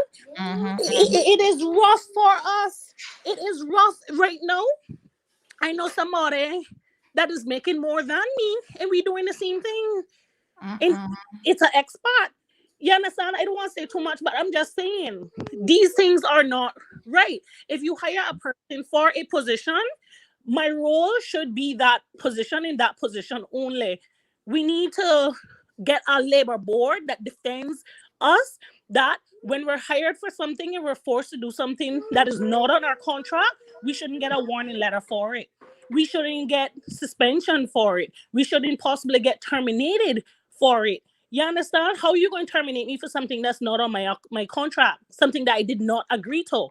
You understand? So it's rough for Caymanians, and I really hope and pray that the new government that Caymanians vote in really stand up for us, because it's been so many years of broken promises. And I'm not coming for you, Mr. Wayne, or you, Mr. Kenneth, because I know you both stand up for what you mean, and you don't hold back, and you're not a bubblehead to yes, everything that the house comes with. You understand? We really need people to look out for our young people. It's sad to see all these places getting robbed. All these, it's sad the measures people go to get money to put food on their table. Some of them really worthless. Let me touch every note here. Some Caymanians are really worthless. How can you be in line at NAU wanting assistance, yet you are ever cooler fit? You're ever boat cruise with the nice Remy hair, you the Gucci bags, the belts. Not even me could afford them stuff, and I work in. You understand? We have to live within our means. Stop trying to show out for people that struggling just like you. You understand? I be wondering, like, I see people that now working doing stuff that I can't do, as much as go little Cayman Brack, fly out Jamaica and stuff, and I like, look on you. Life must be nice. You understand? Yeah. Well, it's unfortunate, but if it's any consolation, Cece, the Gucci and the Prada, they're all fake, so I wouldn't worry about that too much. Those stuff don't phase me, your point is well taken. They can't afford the real deal. Trust me on that. They get the second-rate knockoffs coming straight from Kingston. But no, your point is taken. Marissa says that she's trying to join the show. Marissa, I've just clicked on it again. I think I see you coming in, but I think you need to make sure that your camera and stuff like that is on. But Cece, your first question about milk, I'm going to unmute our guest, and I'm just going to mute you for a second, Cece, because I do see that we're getting some feedback here. Mr. Wayne Panton and Kenneth Bryan, what do you respond to Cece about when it comes to the cost of milk? Why is it? Lorna makes a good point. She says, what is the landed cost of a gallon of milk? That should be fairly easy to ascertain. It's duty free, yes, but what does it cost the merchant to get it on the shelf? I don't know what the markup is, but would like to know. Do we have any indication of how much businesses, there's obviously no control in any of this, so businesses can market whatever they want. But do we have any indication of, is there a formula that they're using to market their goods, or is it a free for all? And if it's duty free, is there some sort of legislation in place that they could only mark it up a certain percentage because it is a duty-free item? I think it's first, if you want, Wayne. Yeah, man, go ahead. Okay. Well, first off, to answer your question, Sandra, there is no control over that price. We don't have the legislation necessary to stop businesses from marking up the price unless it's an emergency, like a crisis, a national emergency, and that would have to be enacted by the governor in order for that price controlling mechanism to come into play. I can't say to you today here what is the markup of each basic supermarket and what they do in respect to each brand, because every brand is a little different. You have some cheaper brands that are less than $6 per gallon, and then you have the more expensive organic and 2%, depends, skim milk, those kinds of things that cost it up. But I think it's important that I go back to what Wayne said earlier about the cost of living, and it's a very difficult exercise to do. But what you should try to do is incremental ideas and strategies to make an overall effect. And I totally agree with him on that. But the parts that we need to focus on are things that are essential, like food, rent, shelter, and electricity and water. Those are the things that we are protected constitutionally by, and we have to give incentives to people in those industries to offer a cheaper price, whether that may be the reduction of duties with a guarantee of cost pricing at a certain level. Now, the other things that are not essential, I think government, whatever loss that they make, has to make back the money on those things. So, for example, there's things that we buy that are, in my humble opinion, not essential. It's not essential for you to have a Gucci bag. And I think that if you want to have a Gucci bag in this country, you're going to pay for it because we need the taxes to help our people. The other part about cost of living, the reason why cost of living is so high is because the wage is so low. So if we bring up the minimum wage and start to employ Caymanians in better jobs, we won't have such a high demand on the social welfare system, which we put the costs and duties to raise that money to pay for social welfare in the first place. So if you have less people on there, then you have to do less taxation on the duties in the first place, which drives up the cost. So again, back to what Wayne said, incremental strategies that overall will help the cost of living brought down. I heard CC said something about they wanting a government job. And I asked myself, well, why does she want a government job? And the reason why she wants a government job is because the security that comes along with it, the health care and the good paying wage. Now, if we ensure that even within the private sector, that there was good health care for all Caymanians, as well as there was good pay, then there would be no big need to jump to government. It's not that they necessarily want to go government, because government is a major company, just like, say, for instance, Dart or Foster's or Kirk's or R.E.L. Thompson, any big company in Cayman. It's just that there's more security there. So we have to offer that same security for Caymanians within the private sector as well. So we don't have people just run into government to say, boy, I'm going to go there because I'm going to get a good pension, I'm going to get a good wage. So we have to work on that. One of the key ways of bringing down the cost is making sure that the businesses who are in business can survive. One of the biggest problems I found with this administration in the last 4 years is their willingness to just grant business license like it's nothing. They don't do any market analysis as how much any one industry can survive in the current market. And I'll use this as a quick example.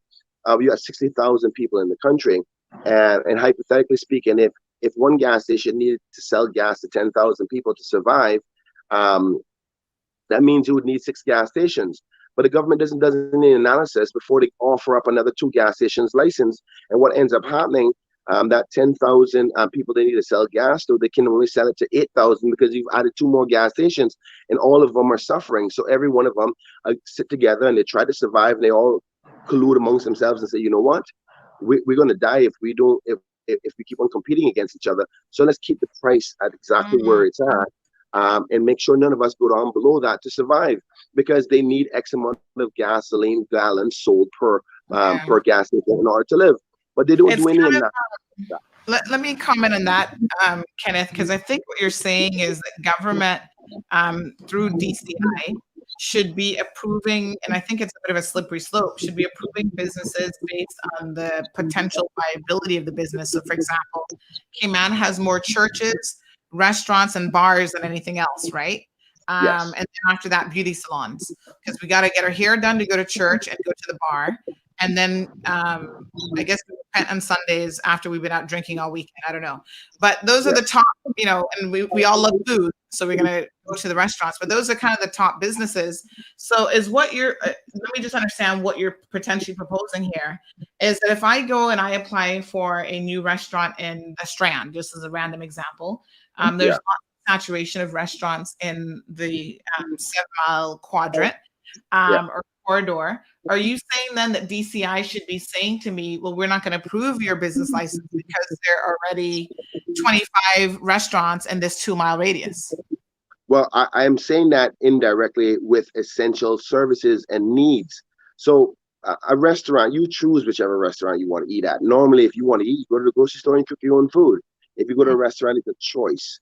I'm talking about things that are important, like, say, for instance, electricity, food, and shelter. If we do not give some level of oversight and regulation over the essential things, then it's out of the reach of people to be able to live. But then do you not create monopolies if you do that? I mean, that's the situation now. And Marissa, I'm aware that you're finally in, so we're going to bring you into the conversation here in a second. But isn't the real danger there of potentially creating a monopoly? So say, for example, I'm in the news business. When we first started out, who knew that today we'd have 207 people between Facebook and YouTube watching us right now? But people could have said, well, we've already got saturation in the news industry. We had the Compass, who was printing daily at the time. We had, but news is not an essential. News is not an essential thing to live. I'm talking about the essentials for people to have a basic life. I'm wondering, are you sure it's not essential to have news? You're probably right. You're probably right. But you know what I'm saying? It's kind of like one of those things where you go, what would be the factors that they'd be utilizing to determine, what's essential, what isn't essential, and who stays in business? I think what would end up happening is you would have a few well-connected individuals who would be controlling certain industries, which they kind of do already. When you think about like the gas stations, there's only one electric company, so I mean that's a monopoly already. But protecting those business interests often means that you do so at the peril of the consumer. So let me bring Wayne into the conversation, and then we're going to bring in Marissa as well. Wayne, what are your thoughts on this? Sandy, I'm definitely more on your side in respect to that. I can give you lots of examples, but generally you want a competitive marketplace, right? You want people who are able to come in and start up a business. And if they can provide a better product at a cheaper price and better service, then who benefits from that? The consumer. Our people benefit from it, right? I don't think our job is to try to make sure that any business which is operating and it isn't serving the needs of the community, it's charging too high prices, it's not providing the best service. I don't think our job is to make sure that they survive. To Kenneth's point, I think there are certain essentials that you must make sure that they exist.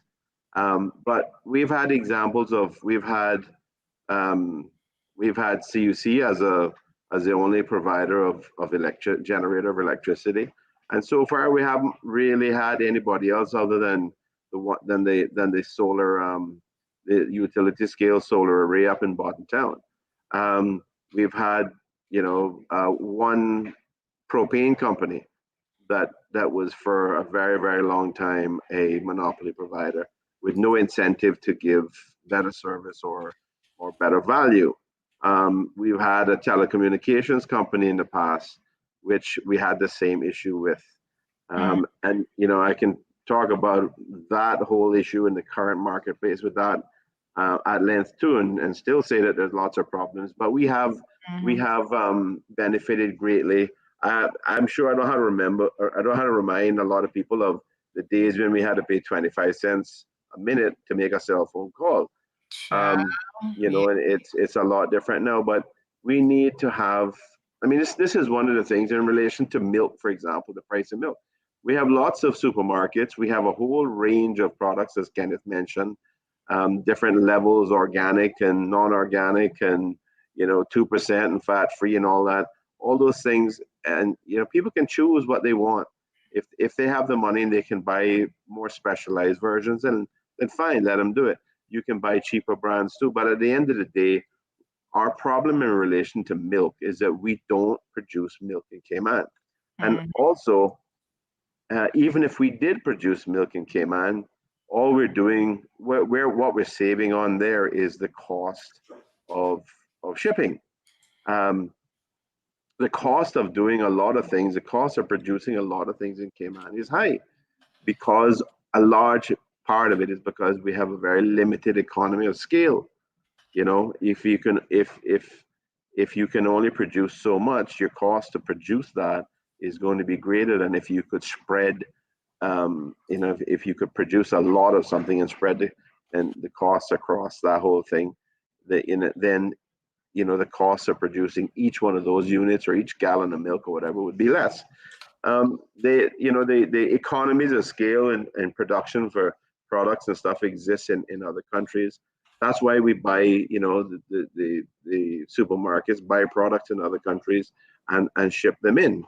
It's either it's not available here or it's a lot more expensive here.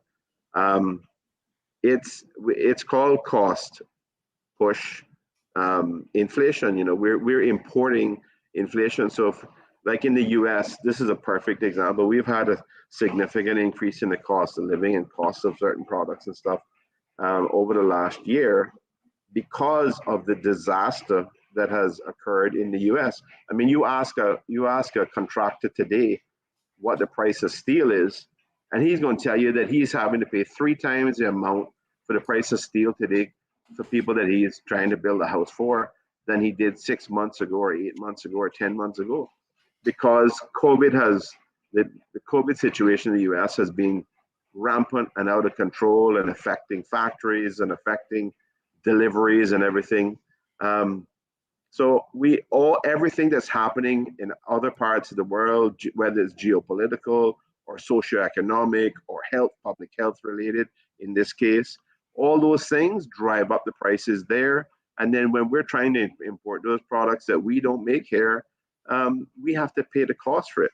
And then we have the shipping cost as well. You can't truck it in a truck. You gotta put them in a ship, and remember, a ship that comes to Cayman to bring stuff, they're going back empty. So effectively, the normal shipping practice is you leave point A and you go to point B, and you charge for the journey from point A to point B, and then most of the time they'll pick up stuff in point B and go to point C or go back to point A. Well, and they make money on both legs. In this case, ships are coming to Cayman full and leaving Cayman and going back empty. So we're actually paying double the cost because they are going back empty. So we're subsidizing their return trip. That's just an unfortunate fact for us. So there are a lot of factors, that go into the cost of these things. Cece's point is right on, though. Yeah. We are at $6 an hour for minimum wage, and the average gallon of milk is like $7.50 or $7.25. That's why our cost, our minimum wage needs to be higher. Yeah. It's a simple fact. I know the businesses will need to make some adjustment, but there are businesses for which that's going to be difficult, but there are many businesses for which it is not going to be difficult. Yeah. They will be able to absorb it without raising their prices, without driving up costs on people even further. I mean, this is a cycle that we all operate in, and everybody has to, you try to, basically businesses, the cost, the competitive pushes, that all works to create equilibrium so that they get to a point where, the prices are kind of stable for the different products.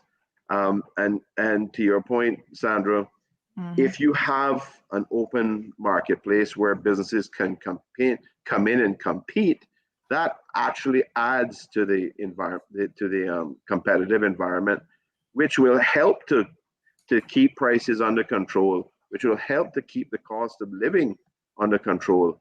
And I mean, I'm slightly disagreeing with Kenneth in a couple of respects there, but it's only because I think that is, that's an absolute reality that we must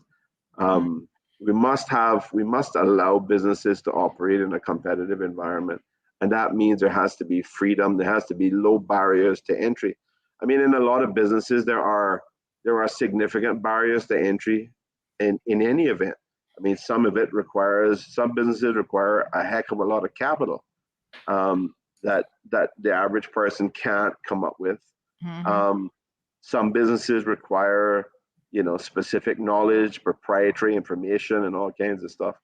And those are the kinds of businesses, for example, that we cater to them in terms of issuing local companies control law licenses, so that, if it's somebody coming from overseas with new technology that's going to help Cayman and make our lives better and improve our quality of life and maybe even lower our cost of living, we allow them to come in and do that. But otherwise, any Caymanian should have the ability to start up a business if they can and compete in the marketplace, and that helps the marketplace. That helps consumers.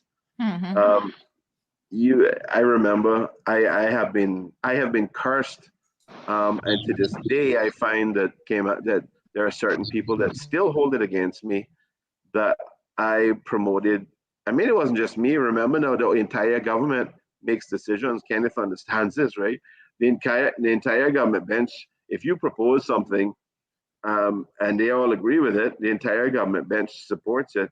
But I have people who will go to, the premier and say, I hate Wayne because he changed the liquor licensing law to say that anybody could apply for a license provided you had the premises to do it. You remember the days when people used to keep liquor licenses in their back pockets, and they would rent them out or they would sell them for exorbitant prices. And when I looked at it, I said, how is it that somebody has 5 liquor licenses in their back pocket and no other Caymanian can go and get a license without going and meeting their exorbitant demands for either renting the license or paying for the license? That should never be the case. You can't have a black market in liquor licenses. The government should be issuing licenses, or they're not issuing the license, and it should be.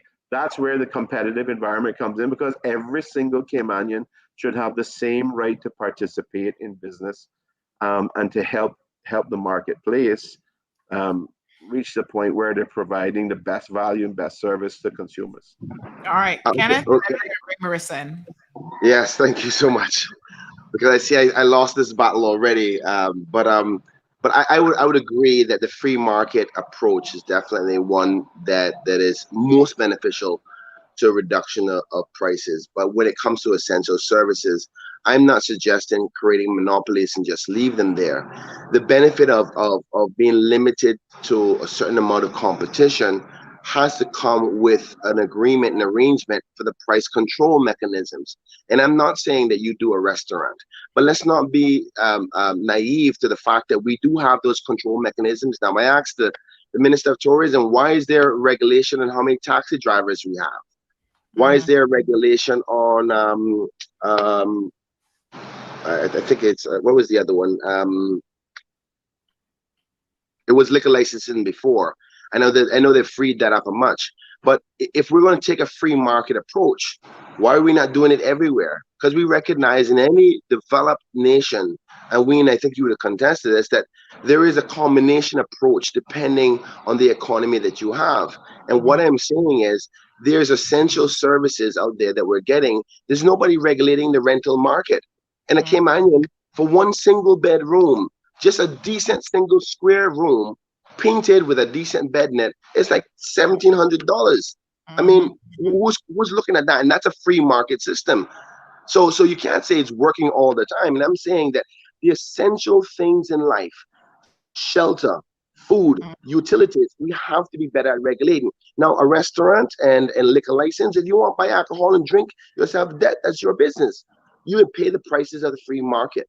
But in respect All to right. one more second, Sandra, please. You can't say that the free market is working, because Kirks and Foster's and Cost You Less are all competing against each other. And the milk is still $7 and $7 per gallon. So the free market approach isn't necessarily fully working. Now, I agree with you before about incremental steps, but I'm saying that you can't ignore that there needs to be a little bit better regulation on on essential services. So a combination approach of free market and control market and concessions and incentives, and protections for some businesses who are already established. Like right now, there's a pandemic, the downturn in the economy.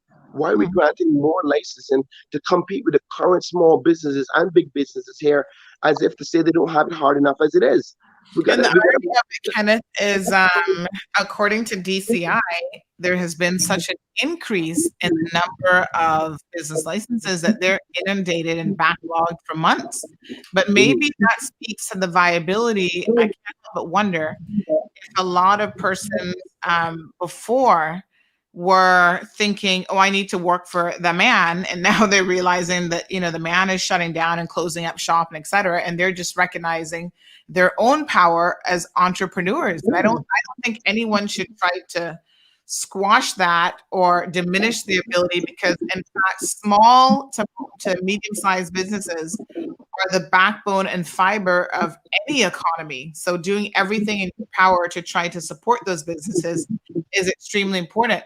Now, let me make this clear. Let me make this clear, Sandra, because I don't want the public to be left with the wrong perception.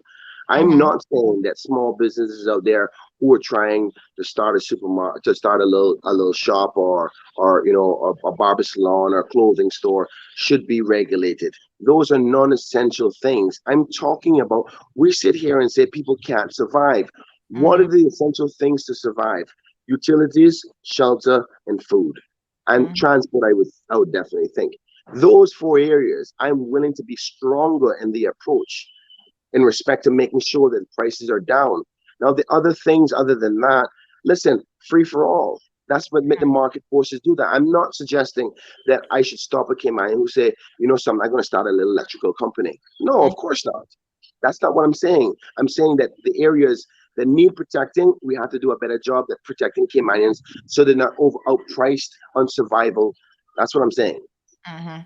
All right. So, Marissa, we're going to bring you on now, and it might surprise some of our listeners in case they don't watch international news, which I always tell people, listen, we do not live in a vacuum in this world.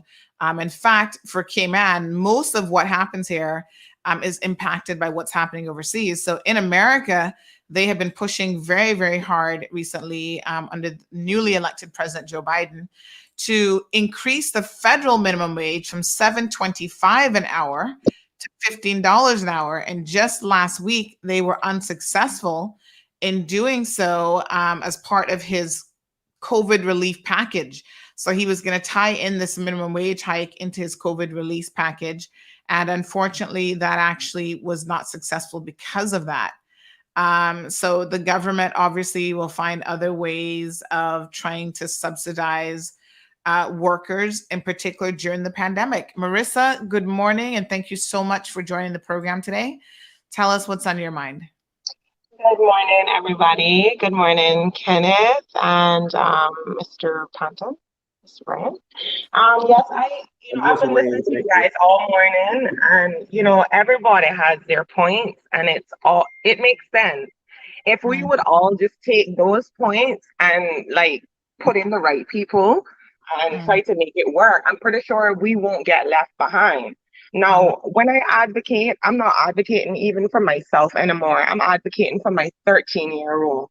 My son is a fatherless child. I am a single Caymanian woman. I'm born here. I was raised here. So I know the ins and outs. And thankfully, when I came out of school It was just about the time of recession. I came out just before the recession. So I got a clearer understanding of what an economic crisis was, what it was like to have job freezes.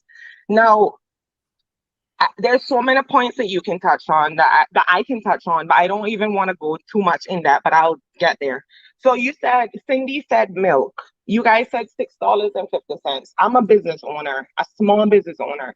Now, I can tell you $6.50 is highway robbery. I lived in the UK for 2 years, and it was a joy going to the grocery store, Asda, Morrison's, which was a very expensive store, just like Kirk's and Hurley's.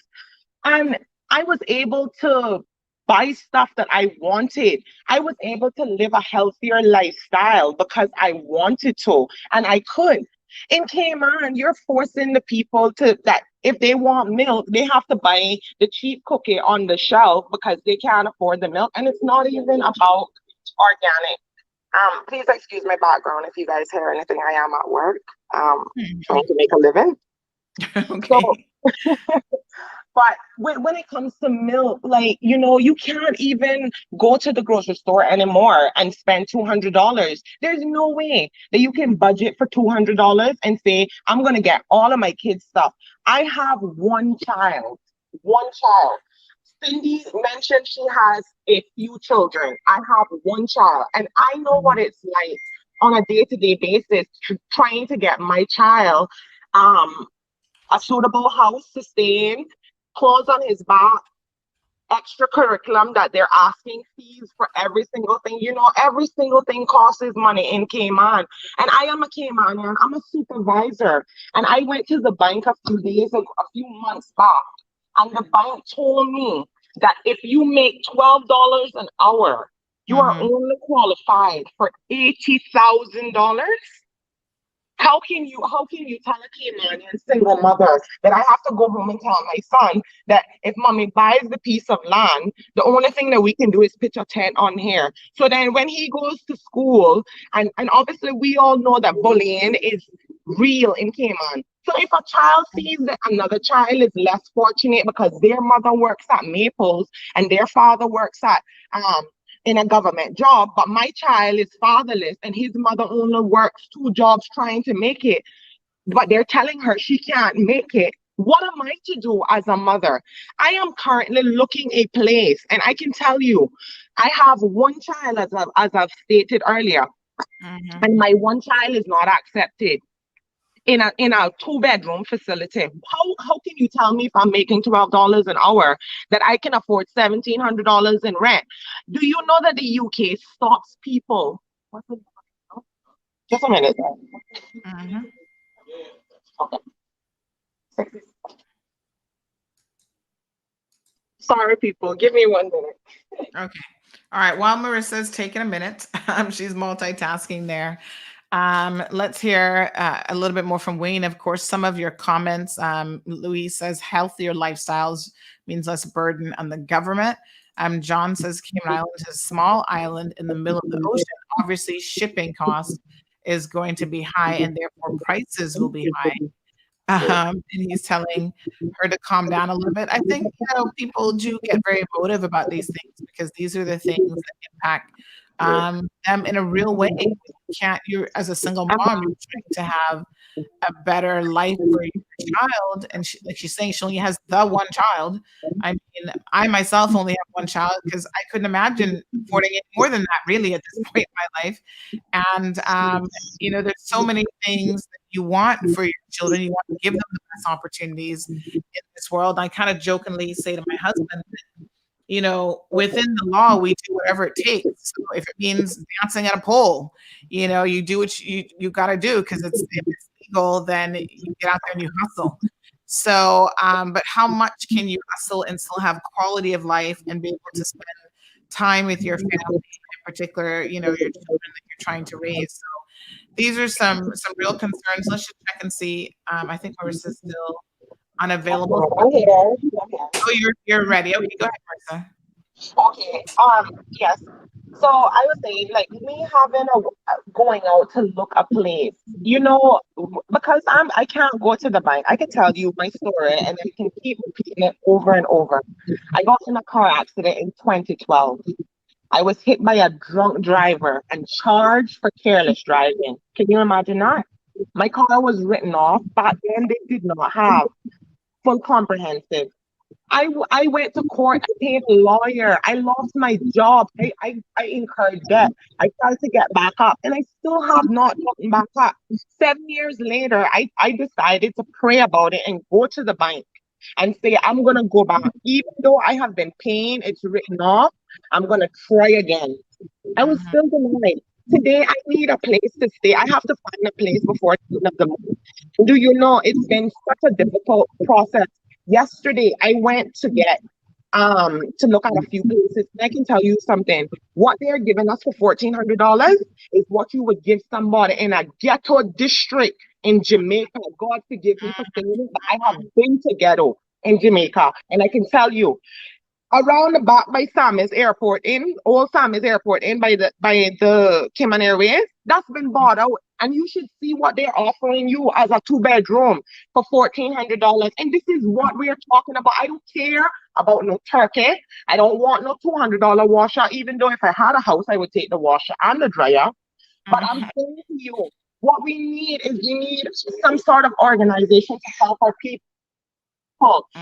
As we get out of school, the first thing we are being pushed to do is to get a loan for a car, which is making people incur debt. Because some of the people don't understand what it is to budget, what it is. And everybody thinks having a new car and having a good job is all that it is. And that's not the case. We need land. We need assets for our children. I am a business owner. And if I can tell you one thing, I cannot go to the bank right now with my business because I have not been in operation for so long. I can tell you that I am a legal business owner, and I can tell you that there is benefits there why we should not have to kill people with prices. But you know what happened? Because there's a stigma already around the area that, if you sell it for 50, I have to sell it for 50. So guess what? Me coming in knowing that product is only $10 and you're only paying, say, $3 between splitting it amongst each product, you're still killing people because you're trying to pay your rent, which I understand because I am a business owner. You need to pay your rent and you need to pay your employees. But where is it that we survive? There's a lot of business owners that have to close down their businesses because they can't afford the expenses that comes with it. You cannot rent in the UK a 3-bedroom for me and my son. 3 bedrooms, one bathroom, a living room, kitchen, and a utility room where I could put my laundry, my washer and my dryer. And I had a backyard. £750, no furniture. But then that's giving me independence as a woman to go out and buy furniture. There's so many people renting today that when the landlords kick them out, they don't even have a bed to even put their heads on if they're homeless. There's no way that we are pushing our people to be independent if we are allowing our people to be on top of NAU and then feeling good that you're saying, we have 10,000 of our people are on welfare. You should be ashamed of yourself. I don't want to be on welfare. I don't want to be on welfare, and I don't want my child to know that is welfare that's going to be an opportunity for him to get by in life. What you can do, though, is you can offer your Caymanian people a stipend. Yes, of course. You have single mothers out there that they cannot make ends meet. All right, if you're only making $1,900, here's what we're going to do. We'll pay a portion of your rent. We'll do this for you. We'll do that for you. We will help you put your children in aftercare. That's why the children running around now smoking ganja. That's why this and then you hear it. The children today, all they want to do is smoke. Listen, they don't have nothing else to do. And yes, there is teens for them, but then if every parent that has to put their child in aftercare because they can't afford a nanny, what are we to do? Then this is just beyond it. I don't think that any MLA should even think in their utmost mind when they go to sleep at night that there's people out there that are not suffering. There's so many people during COVID when I walked around to give food. And I have Siobhan Hides who can attest to that there were people without electricity. I am coming from the hood, and I'm not afraid to say it. I suffered, and I still suffer. The system failed me, but not only that, with the system failing me, I got up. I was a part of Bonaventure Francis Boarding Girls Home, and today I am not a product of the I'm not the bad product of the ghetto. I am a good product of the ghetto, because I can say to myself that even though my mother did not provide a future for me, I have mentally put myself. Morning. I have mentally put myself at a state that I can say, all right, I'm trying to make a future for my son. Just a minute, sir. Yes, ma'am. I want to make a future for him. I don't want my son to grow up and say, oh, well, my mom and them, all they did was vote for these people back. No, and I'm sorry, I don't have no vote to give away this go around. I don't have no vote to sit down and say, oh, I think that this person, if I think I am to the point right now that because I cannot go to the bank, I was coming to stand up on the LA steps and protest because I need a place for my child. I need a place. I don't want to live with no man. I don't want to believe that, oh, I have to live with a partner in order for me to attain something. I want something for myself. To show you that I'm not a whatless Caymanian, I have went as far as to go to the BRAC and pay down on a piece of property and pay monthly. I find that money is out of my savings, even if I have to go without it, because I don't want that 7 years down the line, my son will come to me and say, Mommy, what did you do to help me? My son will never be able to say that. And unfortunately, there's not many Caymanians that are going to think like me. But there are many, because I have them on my feed and they express this in my private messenger. They express this on my live. And I used to work with Kenneth. So Kenneth knows that I am a very vocal person and I will voice my concerns. But I think we are at the stage right now. We don't have any more time to be thinking about, oh, well, this one gave me a turkey. Keep on the turkeys, keep on the $200, and keep on a whatever buyout. And that guy, Johan, he was speaking the truth. As a Caymanian, I don't know him, but what I blame many of them for is that they go out, run for campaign 4 years, and then 4 years, they all crawl back in a little hole. And when they crawl back in the hole, you see people saying, oh, I'm here to fight for you. I'm here to fight for you. You're not fighting for me. The fight doesn't happen once every 4 years. That's for sure. 4 years. I don't want to see you at no election time. My father had cancer, and you know what? An MLA came to my father and said, he's going to give him a bed. He's going to give him a bed. He's going to give him a bed because he know he's dying. But you know why? He wants his vote. But here, I got 6 people in my house to give a vote to. And I can tell you one thing. I'm not striking no X on nothing if my child is not being looked after. I am not going to sit down and depend on NAU to give me a life. I'm not going to sit down and depend on nobody to come in and say, oh, yeah, well, marry me and I will give you a life. No, I don't want a one bedroom. And in the UK, they tell you one bedrooms are not permitted. Parents need their own bedroom, and a child who is under 2 girls can live in the same room, 1 boy, but no girl and boy should be living. And you have parents that got 4 children in a 1-bedroom house that is sitting down and they cannot move. They cannot even say, well, all right, I want the privacy. So I'm not saying the Cayman should be going out there opening their legs every day and getting children, but why should we not have the privilege to have children either way? This is just a tsunami going on around here. This is not a whirlwind. Yes, sir.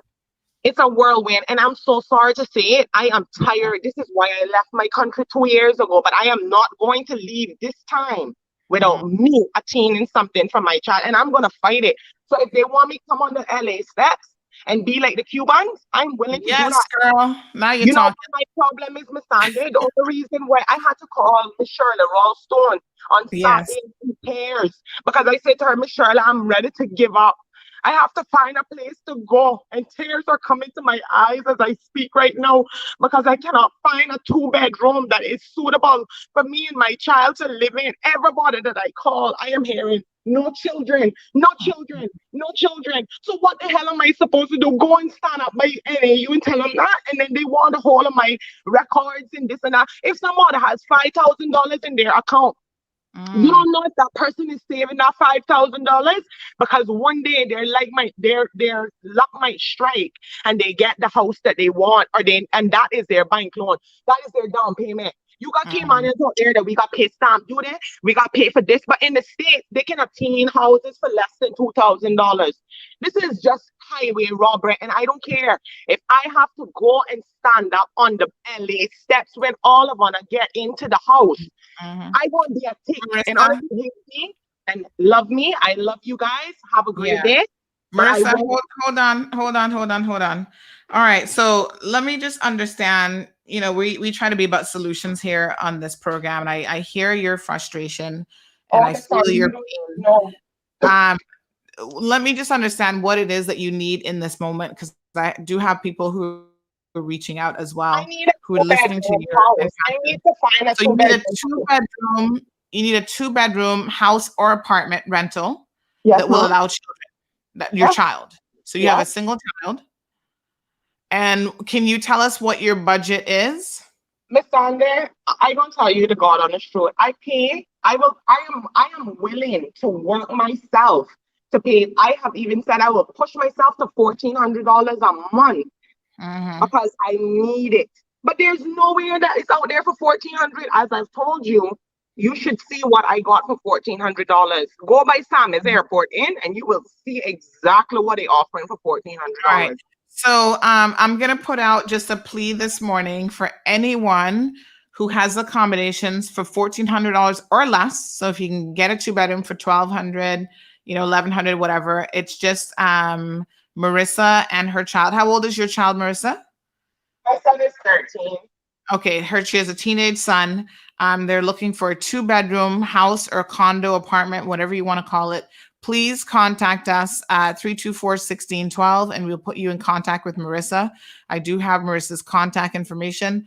Marissa, keep the faith. We are a community that has to work together. And we have we do. And a lot of people who will see this program today, thousands of people. So there has to be something out there for you that's suitable. And that reminds me, I know Cindy wants to come into the conversation, so let me just unmute Cindy. But let me show you guys, what people are struggling with and what they're up against. Look at this rental, folks, that was recently posted on social media.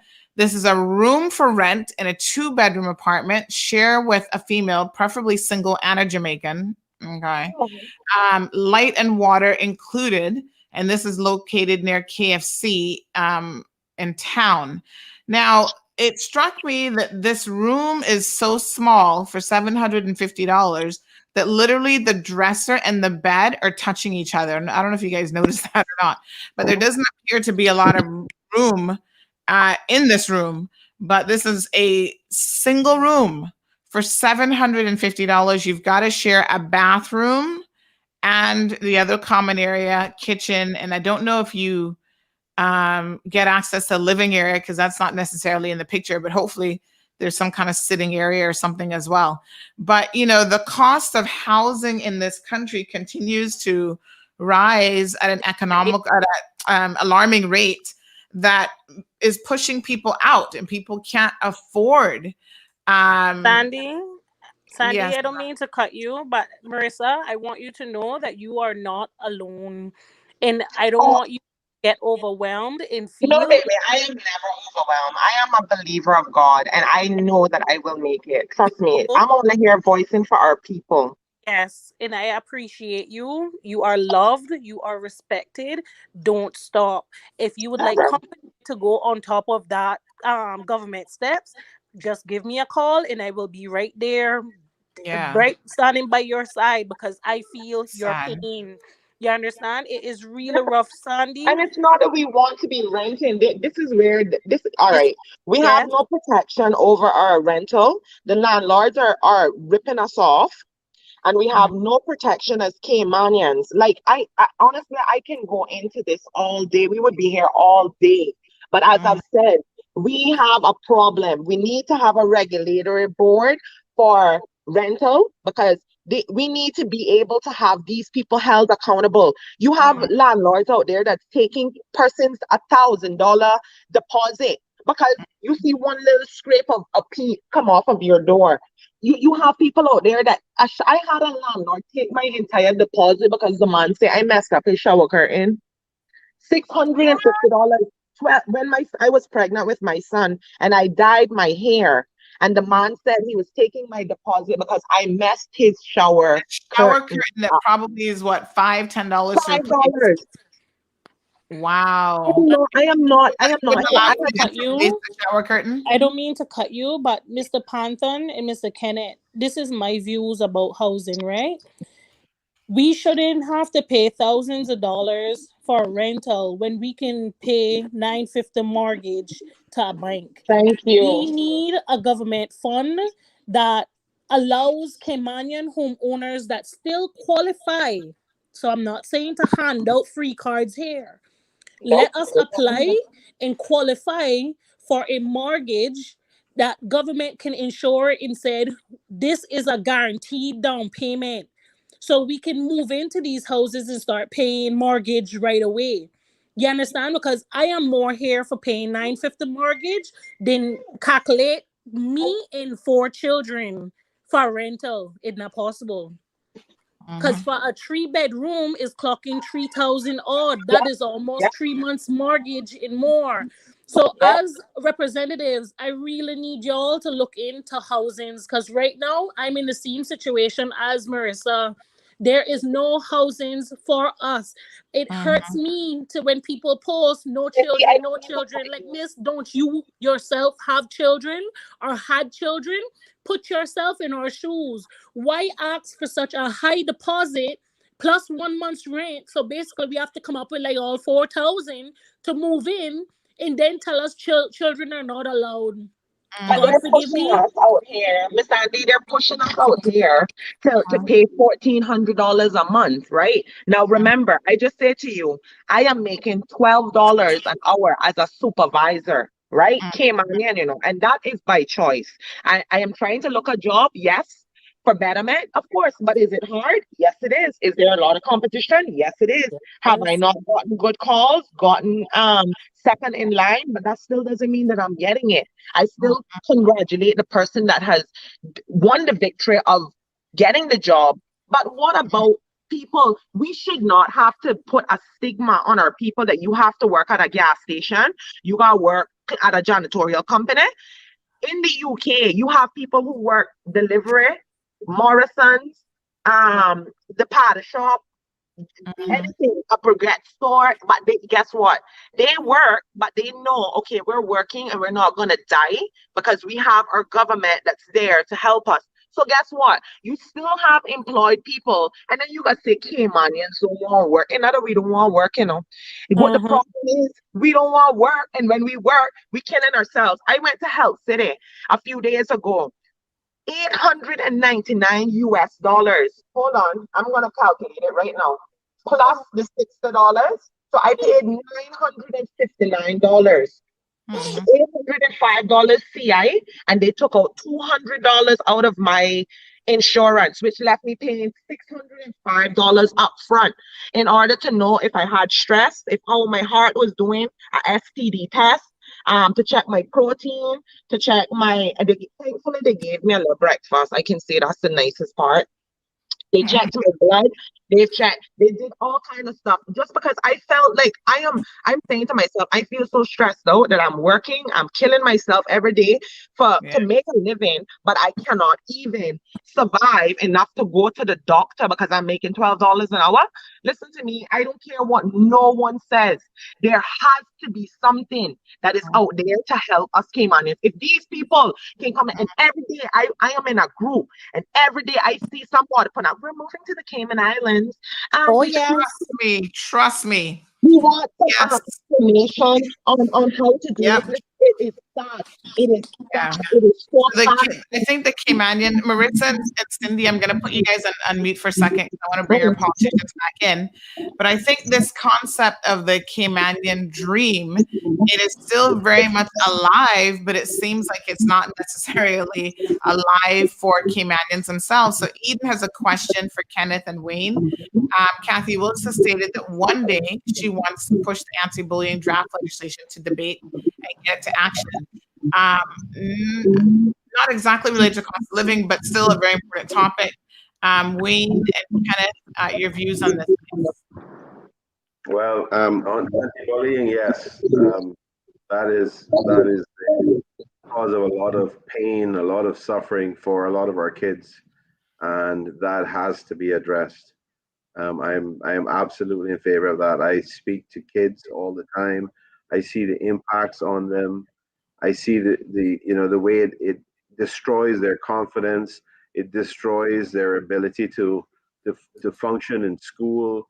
I see, some kids. We just had a lady recently talking about doing a Facebook post talking about the impact, the physiological impact it's had on her child having seizures and all sorts of stuff. And I think that's an extreme case, but it doesn't matter if that's what is behind it, if the bullying is behind it. It's a serious issue, and it has to be addressed. And this notion that people have that, well, I don't want to support anti-bullying legislation because it says that I can't bully somebody who's born gay. I'm sorry, that's not acceptable. If somebody is born gay, they're a child of God, and they have the same rights as anybody else. And you can't allow people to torment them. You can't allow people to bully them for that reason. Cayman has got to go way beyond that. We are better than that as a country. We're better than that as people. We're a Christian nation. We should be reflecting Christian values, and we should never be accepting bullying on any basis. We should never accept discrimination on any basis. So I am 100% in favor of anti-bullying legislation because the impacts are so critical. They're so devastating for a lot of our kids. Okay, Kenneth? I 100% agree. Actually, myself and the running mate again, his opponent, Alvis Aku, both were agitating the government to try to bring the anti-bullying legislation, which was already being formulated.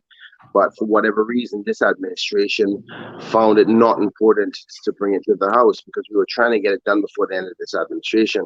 I'll be honest with you, I was so disappointed over the last few months ago. Remember when you saw all of those videos that were going on with the kids fighting in school, and I was just heartbroken. And I, as a father, I think about what I would do if my kids was exposed to that, or somebody was bullying my child to the point where they just walk up into a room and beat them up. I mean, you can't consume education, which is the foundation of life, going to school with a frame of mind of whether somebody's going to hurt you or not. I mean, that's one of the biggest problems with education is that right now, where people have to go prepared to consume the information necessary and the tools necessary for life, but they're doing it in an environment of fear. We have to get a hold of that, not only for the safety of the kids, but for them to be able to learn properly. And I do honestly, from an educational perspective, the curriculum is one thing, the teaching, the funding, the institution as the buildings and structures is one thing. But if you can't have the safety in the schools, then it is all worthless because they'll never be in the right frame of mind to learn. So I totally agree with Wayne on this. And it's one of my things I would like to get resolved in my first 100 days if I'm a part of the government, because it has to be done. Parents can't feel that they go off to work and worry if their child is going to be beaten to death at school. It just, you wouldn't even be able to operate at work. I'd be worried all the time. Let's go back to the pressing discussion at hand. So we have two young women, Marissa and Cece, who are saying that, really all of this has to do with the cost of living, the cost of housing, job opportunities. Everything is so incredibly interconnected.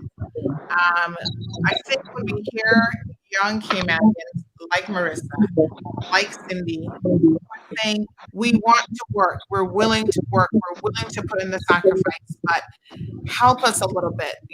We need a helping hand in terms of, can I get an apartment for less than $1,400 without having the roof fall in on me? Something with a little bit of space, that isn't full of rat infestation or mold, or can we have some sort of control system in place for rentals? No one monitors these landlords. And I must tell you, I have actually been to NAU properties. Now, a lot of people may not know this. Kenneth and Cece might remember this because during COVID, they're both on the CMR news list. I had sent out a plea for a young lady who had gone several days without food. Now, she had applied to NAU. They had sorted out her housing situation. So she just moved in to a new housing facility. But unfortunately, because of the pandemic and the shutdown, and she couldn't go on certain days to even get to NAU, they weren't issuing vouchers like every day. Like, there was a complete interruption in the system that they hadn't anticipated. She wasn't going to be getting her food voucher for like another 4 or 5 days. I'm thinking that would be an entire week that this young lady was expected to go without food. Like, that's ridiculous. You know what I'm saying? I go a couple hours without food and I'm like the angry monster from the Snickers commercial. I'm like, feed me. So she already had gone a couple days, and she reached out and said, here's my situation. I'm in West Bay. This is where I live. And I said, you know what, honey, we are going to help you. Now, I had gotten permission as essential, personnel for news to traverse the roads when absolutely necessary. It was the only time I would even venture out at that point, because this was early on in the pandemic. But I took out of my own cupboards pots and pans, because she didn't have any of those. Because I said to her, I've got dry goods, I've got my hurricane supplies, I can donate and give you those items. And, I'll see what's in the fridge. Maybe I can take out some milk or cheese and you can kind of put some stuff together. Ma'am, I don't mind, but I don't even have pots and pans. Okay, no problem. I'm going to give you some pots and pans. Thank you to Beth McField. Beth donated some fresh produce. And there was a few other people, I can't remember their names right now, but thank you to all the people who had, canned goods or some fresh produce that they could assist with putting a couple bags of groceries together for us to be able to, then deliver to her. Now, when I went and delivered it, when I saw where she was living, again, remember now, NAU is actually paying for this house. And I believe she said they were paying either $1,000 or $1,200 a month. She was literally in a hole in the wall that was shocking. And then as you walk up, you had these two guys who were, I guess, her neighbors, sitting there smoking pot. And she's like, Miss, this is the best that I could find. This is what I could do. And I thought, wow, this landlord has a long way to go to make this a livable apartment. And yet NAU, understand this, a government-ran agency does not even vet the living conditions. We're talking about trying to put controls in place. Well, government themselves are not even doing it. So NAU will dole out money to landlords, our money, government money, to landlords who are forcing people to live in barely livable conditions. Rat infestation, roaches. We've seen the pictures on this program. The roof is collapsing. There's mold growing in these units. Sandy, if I can chime in, because it's very important, because I need to hold the government accountable for this. The housing minister, Donald Dwayne Seymour, I spoke to them about this on the floor of the House, about assessing the quality of housing in Cayman and the rental market. They did nothing. I asked them to do an assessment of the housing needs. They did nothing. I brought a motion to the House, and my first motion to the House ever as an elected member was for them to build 52-bedroom apartments, particularly because it's the exact same thing. We were having the problem back in 2016 where Caymanians couldn't find a place to live that was decent. And you are right, the need, you can't even blame the needs assessment unit, because if they didn't even give them an opportunity to rent, they would have a bigger problem, because something is better than nothing, and that's the concept that is happening. But the government does not care about people with their housing issues. The first motion was about housing. I kept on talking to them about regulating the housing, about these what we call tenement yards, and they don't care. They simply do not care about housing in respect to the average person, because you have a simple thing. The housing department was trying to get the GGHAM program back up and going. It's a government guaranteed housing assistance mortgage, just to get Caymanians in homes. Begging them, just go to the banks and get the agreement. They still haven't done it in 4 years. And this is a government guarantee that allows Caymanians to get a home without getting the deposit first up. And that's gone, and it's not functioning now. They don't care about housing. And it's getting worse in a pandemic. Kenneth, I mean, it's been GTM has been down since 2012. Wow. Right? Since 2015, it was supposed to have been brought back. Wow. I was shocked to find out a month and a half ago that it had not been brought back. Wow. In a country that has so much in terms of reserves, and we don't have a program like GGHAM in place to help young Caymanians, to help low-income Caymanians be able to afford housing. And right? this falls under the minister. This would be Dwayne Seymour. No, it's typically under. Well, it could vary. It generally is under the whoever has infrastructure and planning and that sort of stuff. But it can be. I don't know where it is right now. Right now it's under Dwayne Seymour. Right. So they split things up all over the place. I mean, it kind of goes with the National Housing Development Trust generally.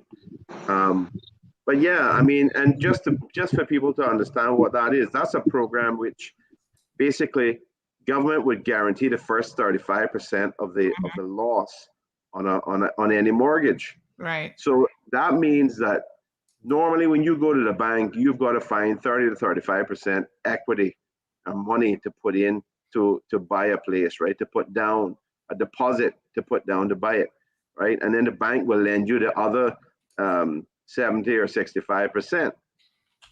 But what that program does is government takes it on as a contingent liability, meaning it's not a liability for them unless there's a default on the mortgage. But it is helping people because the banks say, okay, we don't require you to put down the 30% or the 35% deposit. Once you qualify for this loan and qualify under this program and you can make the payments on the loan, we can allow you to just buy the place and go straight in without having to put down any deposit. That's the benefit of the GGHAM program.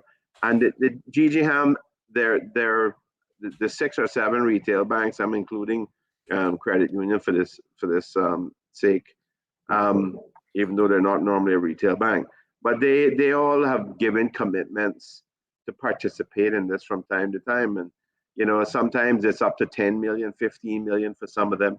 So you're talking about funds that are probably somewhere at GGHAM, you could be 50, 60 million dollars, 40 million dollars. I don't know exactly, but it's up to is up to government to say, yes, we are going to fund this. We're going to make sure that we have sufficient reserves set aside to meet the need in case there are defaults on this, right? But it's a program that's essential. Kenneth is right. It's essential for helping our young Caymanians, our low-income Caymanians get housing, and that is a significant part. That is the foundation of the Cayman dream, right? And if we don't have things like that in place, we're doing a disservice to our country. And we've had the benefit of substantial reserves that we could be using this for to help with programs like this. And I don't understand why since 2012 it has not been put back in place. It is a total mystery, and it's a real disappointment. And I feel, honestly, listening to Marissa, listening to Cece, I don't know what kind of resolution you guys have, but I'm sure Kenneth is the same. Mm-hmm. We sit here with tears in our eyes, because it is to understand the feelings, the hurt, the frustration, the depression. It really is painful to somebody who cares about community, who cares about country, who cares about people. It is painful to listen to those kinds of issues and those kinds of problems. And I'm going to tell you one thing. I don't care about ego. I don't care about title. You don't have to call me honorable. You just call me by the name that my mother gave me. I want to be able to help people in the country. And I can wear a t-shirt if I have to. I don't care. I don't have to wear a suit. It's about rolling up your sleeves and being ready to help people as much as you can, from whether it's sometimes having to help them personally, or sometimes or largely about having to address the inherent systems of inequality in the country, and addressing the problems that we can help everybody across the board, and not just one or two people at a time. Okay, Cece. Hi, me again. So I just want to say this because it needs to be said. Every vote counts. Even if you stay home and say that you're not voting, you're still voting. So let it count. Couple years back, I went to our premiere. I think I had 2 kids then, and I had trouble with housing also. If people want to say I was homeless, yes, I was homeless. I requested a meeting with the premier, and I expressed to him my concerns, what was happening, and where I was at that moment. And our premier of the Cayman Islands looked at me and told me his hands were tied. You understand? Who we put into power as our premier to represent the people. And Frank Cornwall stood right there in that office and heard that man said that to me word for word. I'm going to have to go and try to straighten things out because his hands were tied. A mother with 2 kids. You understand? It has always been an issue for housing.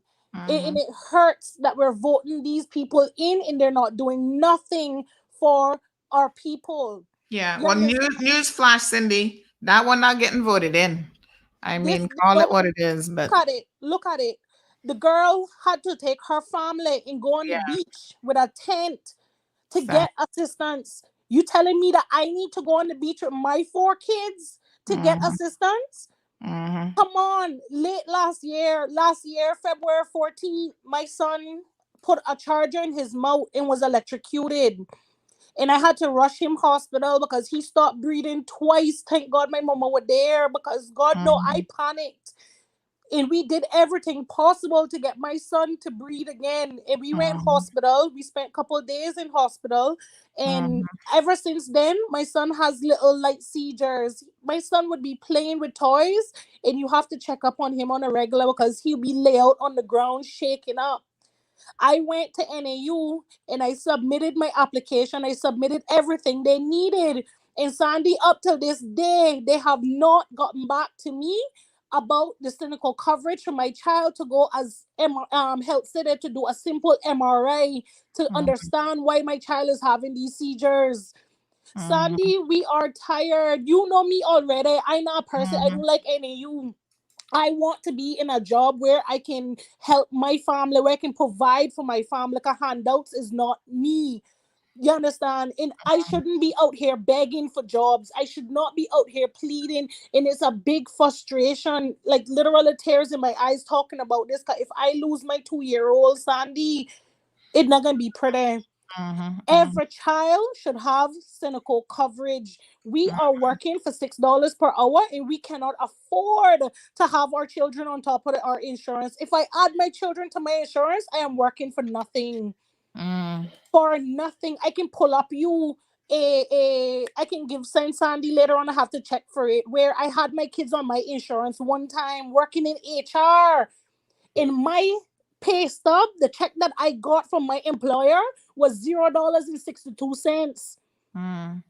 How can you as a Caymanian look on me with 4 children and give me $0.62 on a check as my salary? I having my children on my insurance. All of these stuff needs to be addressed. It really needs to be addressed. And you need a complete clean out from chairman, from supervisor, from head, from the board. They need a clean out. They're too comfortable. They helps who they want to help. I don't go to NAU for rent. I don't go to NAU for food. I don't go for none of them unless I need the help.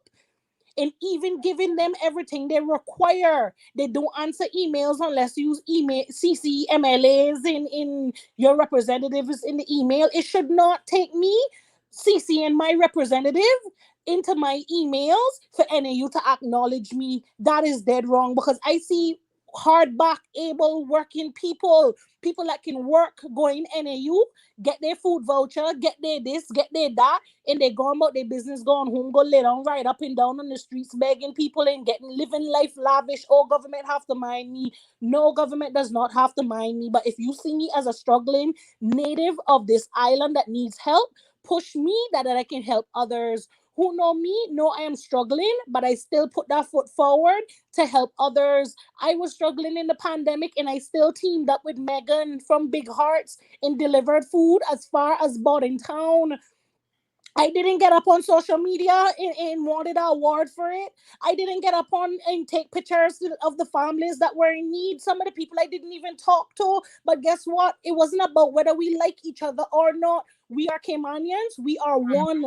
Regardless of what, you need help, I need help. I had to tell people, don't be ashamed.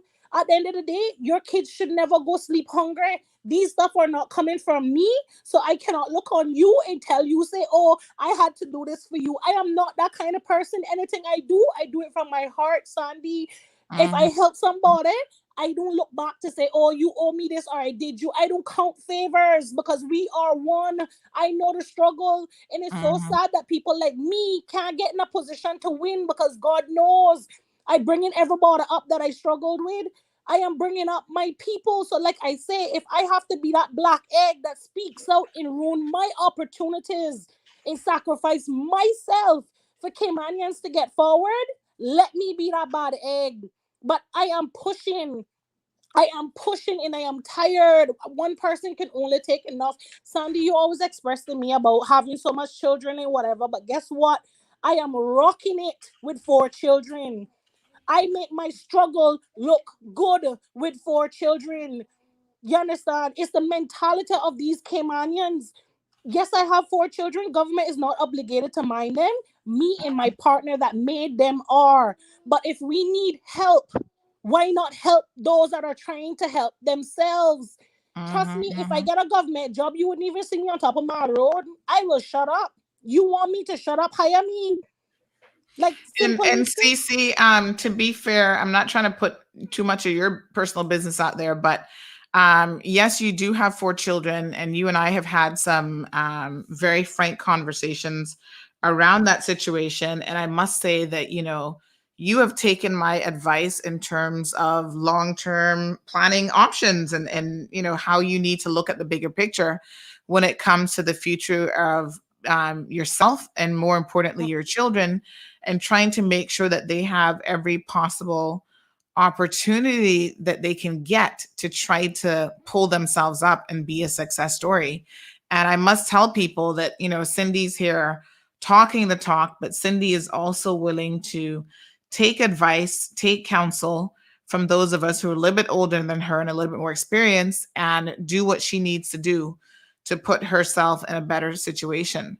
So, Cindy has done that. And again, the plea is just for her to get a job. It doesn't have to be a government job. I mean, there's no silver bullet with a government job. But, I think for Cindy, one of the attractions for a government job are the health insurance and pension benefits. At least whatever your salary is, what you're making, nothing comes out of it. It's very difficult in private sector when you have a family and you're having to pay $1,000+ for health insurance. Even if you're able to make a little bit more, all of that then comes out and goes to the payment of a health insurance plan. Cece, thank you so much for your comments. I do see Marissa is here. I see Billy Adams was messaging about joining the program, so I don't know if he will be joining. We are an hour already into overtime, and I'm not necessarily a clock watcher when it comes to this program, because I think that when people are expressing themselves and, sharing at the level that we have heard this morning, all of us as a community really need to listen. We need to make sure that we are hearing, not with our physical ears, but with our brains and our hearts, what the plea is that is coming from our people, because collectively we have got to find solutions. We're in the middle of a campaign at the moment, folks. There are people who have been in there for many years who are part of the problem, and they've contributed largely to some of the problems that we're experiencing in this country. And we need to vote those individuals out. And we need to look closely at the candidates who are running for re-election or running for election for first time and see of those who we can give an opportunity to, who is really worth your vote. You know, we started out the top of the program talking about this whole concept of vote buying. And the real question you have to be asking yourselves is which of these candidates is actually worth voting for, and which of them do you believe is going to make a meaningful change? Now, we've got obviously Wayne Panton and Kenneth Bryan here this morning. The numbers, we've got 187 people still logged in. The numbers have remained strong throughout this entire program. And I think that speaks to how invested people are in having conversations like this. So we will continue. Julie says that social services help and gives those who they want. We hear that all the time. Some friends and others don't have to fill out any forms. I know what I'm talking about. That is a sad indictment on NAU if that's happening. And back to Cindy's point about some of the issues within NAU and sometimes the lack of professionalism that's happening there. I myself have seen it because I've seen Cindy forward me messages. Now listen to this situation. Years ago, she was approved for NAU insurance coverage and no one at NAU bothered to call her and tell her that. Understand what I'm saying? So they actually approved her for 3 months, I think it was. By the time she finally found out, because she kept chasing people, by the time she finally found out that she had been given coverage, the coverage was out. It had run out already because no one had called her to say, Cindy, or emailed, you've been approved for the coverage, you know, here are your cards, you know, make sure the kids are getting checked up on, go do your nothing. It might have even been 6 months. So Cindy went without insurance coverage for her and her kids because someone at NAU just wasn't doing their job. Other occasions, Cindy has attempted to follow up with applications, getting the runaround, nobody's responding. And the second she emails me and I say to the director of NAU, what kind of slackness are you people going on with? Then they say, oh, but Miss Sandy, this is all personal stuff. Like you can't get involved in her personal business. I said, honey, please. Cindy tells it all to me, and I know that you guys are not doing your job, and I don't need to know anything about Cindy's situation. All I'm asking for you to do is to simply follow up, email, call, find out why your employees are not doing their jobs, because it is making the situation even worse for families like Cindy and many others. Marissa? Miss Sandy, you touched a very good point there. And like I said, it's really hard to see that, you know, Cindy has 4 kids and I have 1, and we both are experiencing not the same nature, but just we're all experiencing the same issue. So I saw that this lady had commented, we have Caymanians with Franco homes and going through to save their homes from the banks, they have to work 2 to 3 jobs. That's my case. And to show you that they don't care, when you go to the banks, you cannot use a part-time salary, which is a part of the 2 to 3 jobs that you have to use in order to make a living, as some sort of sure income, as a source of income. They're telling you, oh, you have to use your main job as your income. And as I keep going back as the UK, because that's the only place that I have really gone and saw, but that's the law. We follow every single thing the UK does. If the UK comes and they say that they want this to be done, Cayman won't do it. If the UK say they're going, why is it that we have to look at it like, all right, just a minute, sorry. Someone will say, you want a job. I went to a recruiting agency. Right? The recruiter said to me in the UK, why did you want to come here, by the way? And I was so embarrassed because I couldn't even answer her as a Caymanian. That was a question that was being asked by a foreign recruiting agency in the United Kingdom. Why is that possible?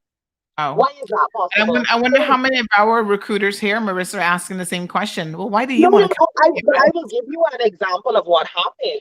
I went to a recruiter and I applied through LinkedIn.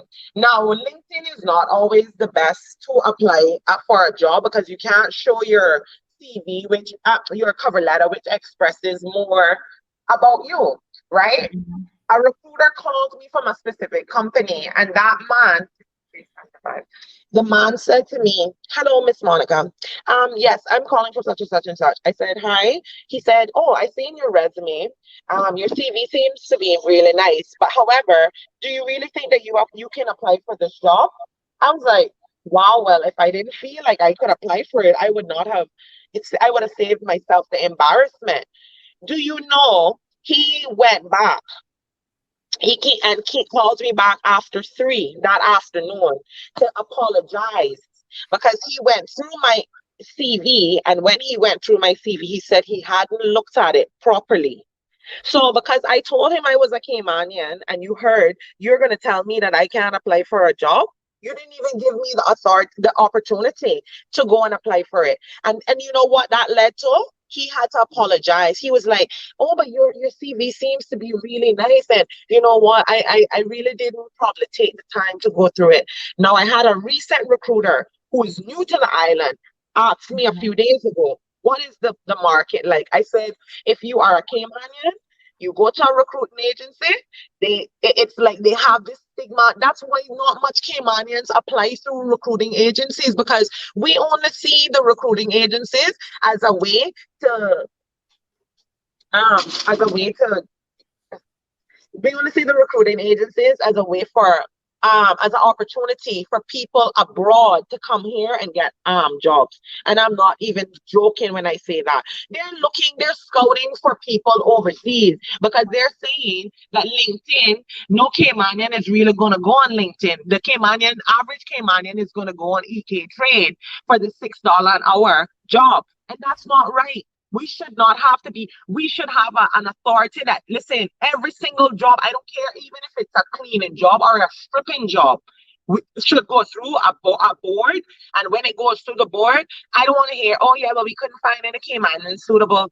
Send the Caymanians away. We have Caymanians right now that should be in the hair industry. Do you know that those hairdressers come here and they make a lot of money? And as much as we mightn't want to believe that they're making more money than what an average Caymanian working as an admin assistant. Because guess what? You have a commission. If I am on a commission, I am going to bust my behind to try to attain a decent salary. So here's what I'm going to do. If I can do 6 hair for one girl for the month, I'm going to do that. Why not push our trade schools? There's not everybody who's going to be able to go to an accounting firm and stand as the vice president of regulations, as the vice president of legal services. I'm so sorry, there's not enough. But there are Caymanians out there that can go out there and run a backhoe. There's Caymanians out there that can go out there and braid, and they have and like what you said about DCI, that's why we have so many trade and business license coming in, because Caymanians are feeling that, okay, the only people that come in here and surviving are the people that come here with they have this chiropractic services, they have this speech therapy, they have this. So are you saying that our people is not good enough to go away and come back and have the opportunity to open a business such as an autistic center for people down here? Caymanians, you know what our problem is? We're standing behind this wall that we feel that we have perfection. That's why the outer world is seeing perfection here.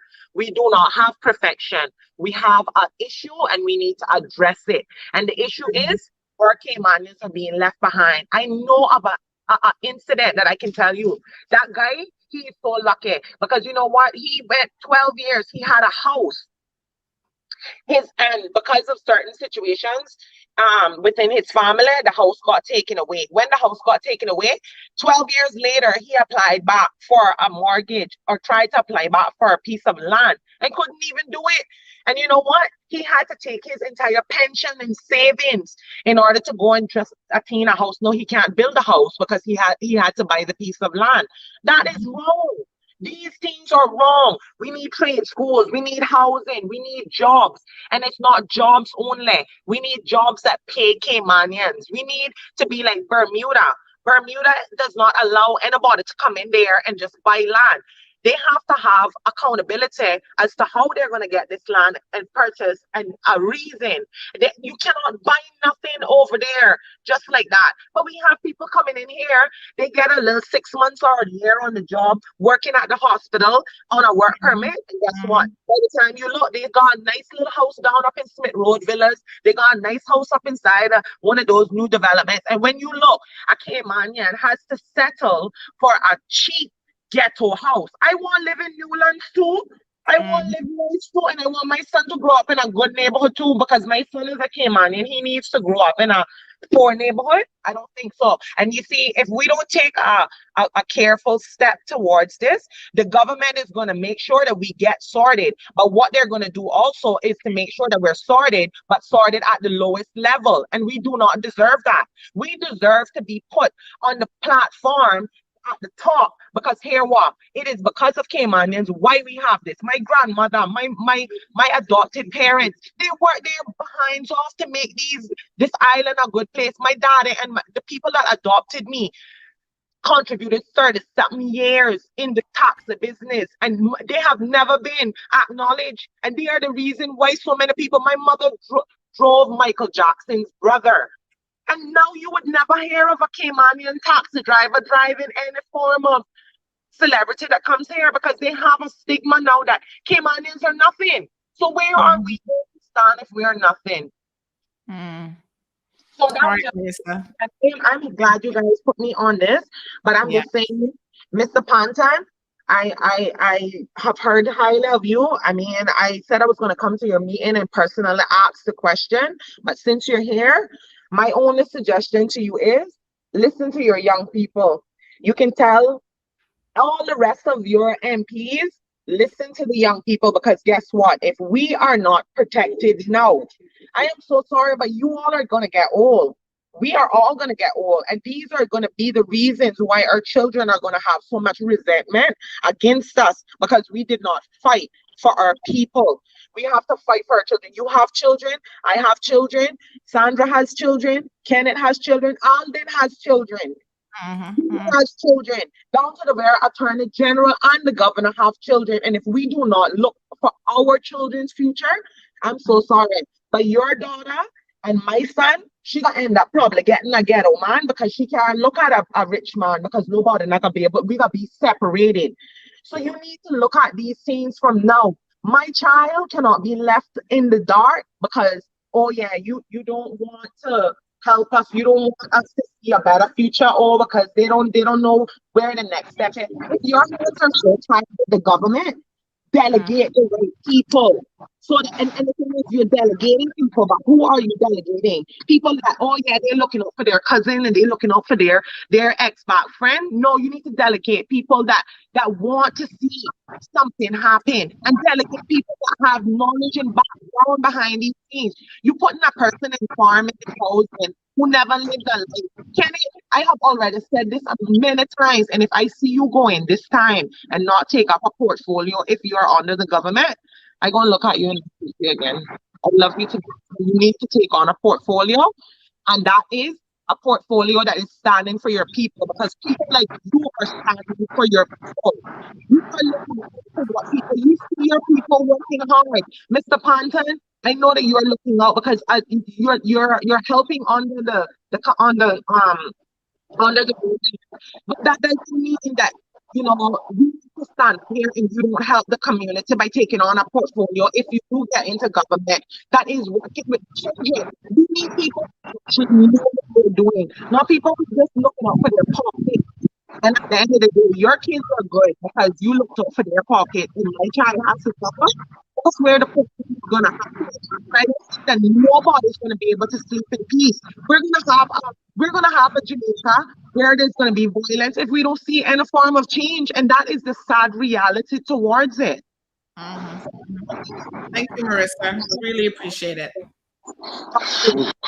Have a good day. All right. So, folks, again, just an appeal on Marissa's behalf. If you are aware of a 2-bedroom apartment, her budget is $1,200 that she can source for rent, please reach out and let us know.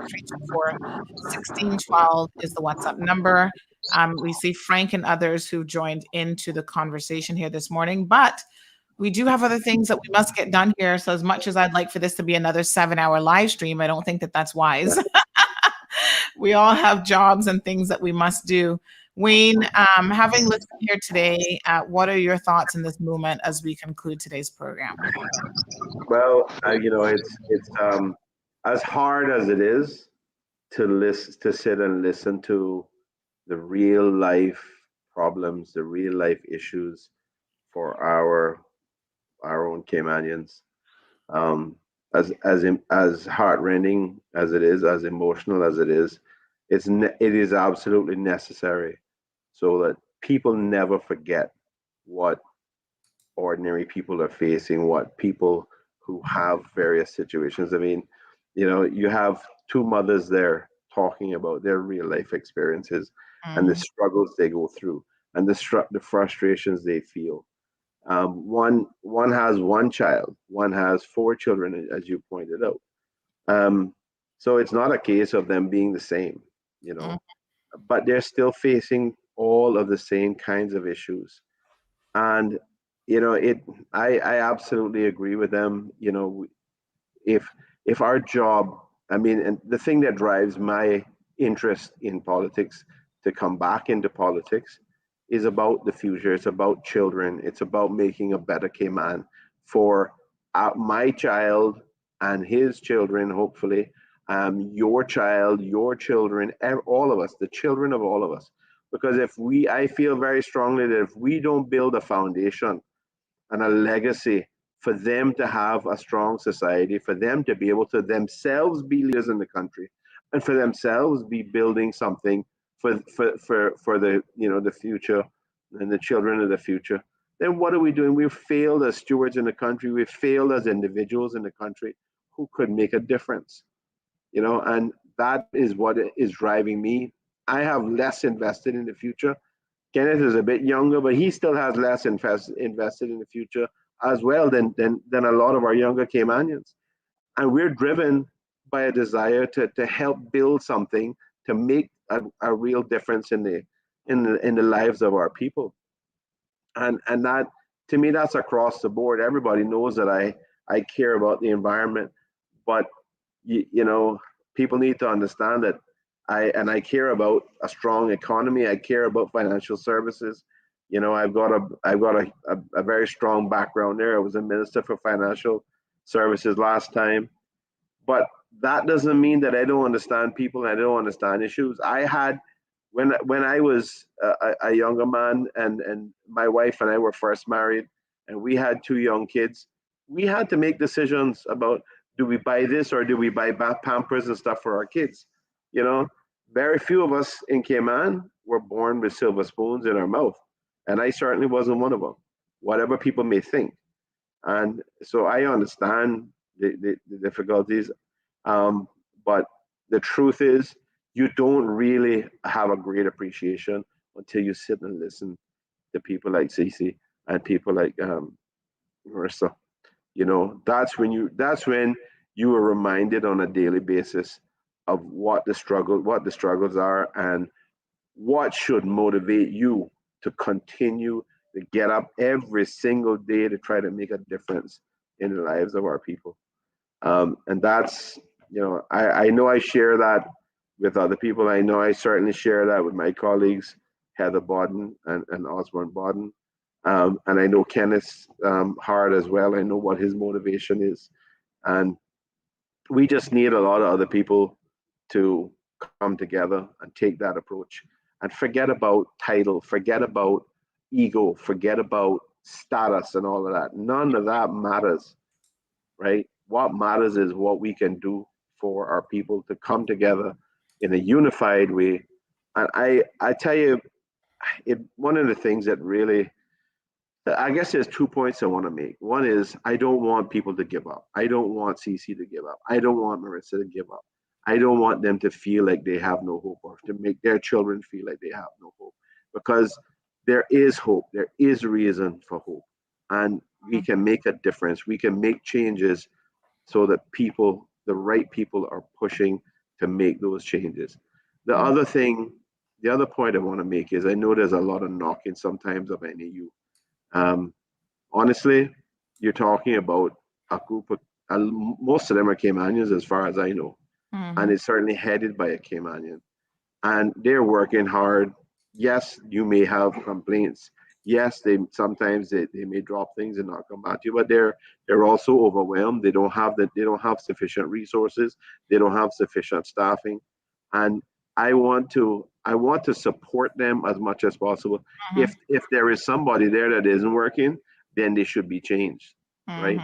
But I can tell you that the lady that runs that, the director, if I send her a message, I'm not elected, but if I send her a message and I say, my dear, this is what I've come across, can you help with this?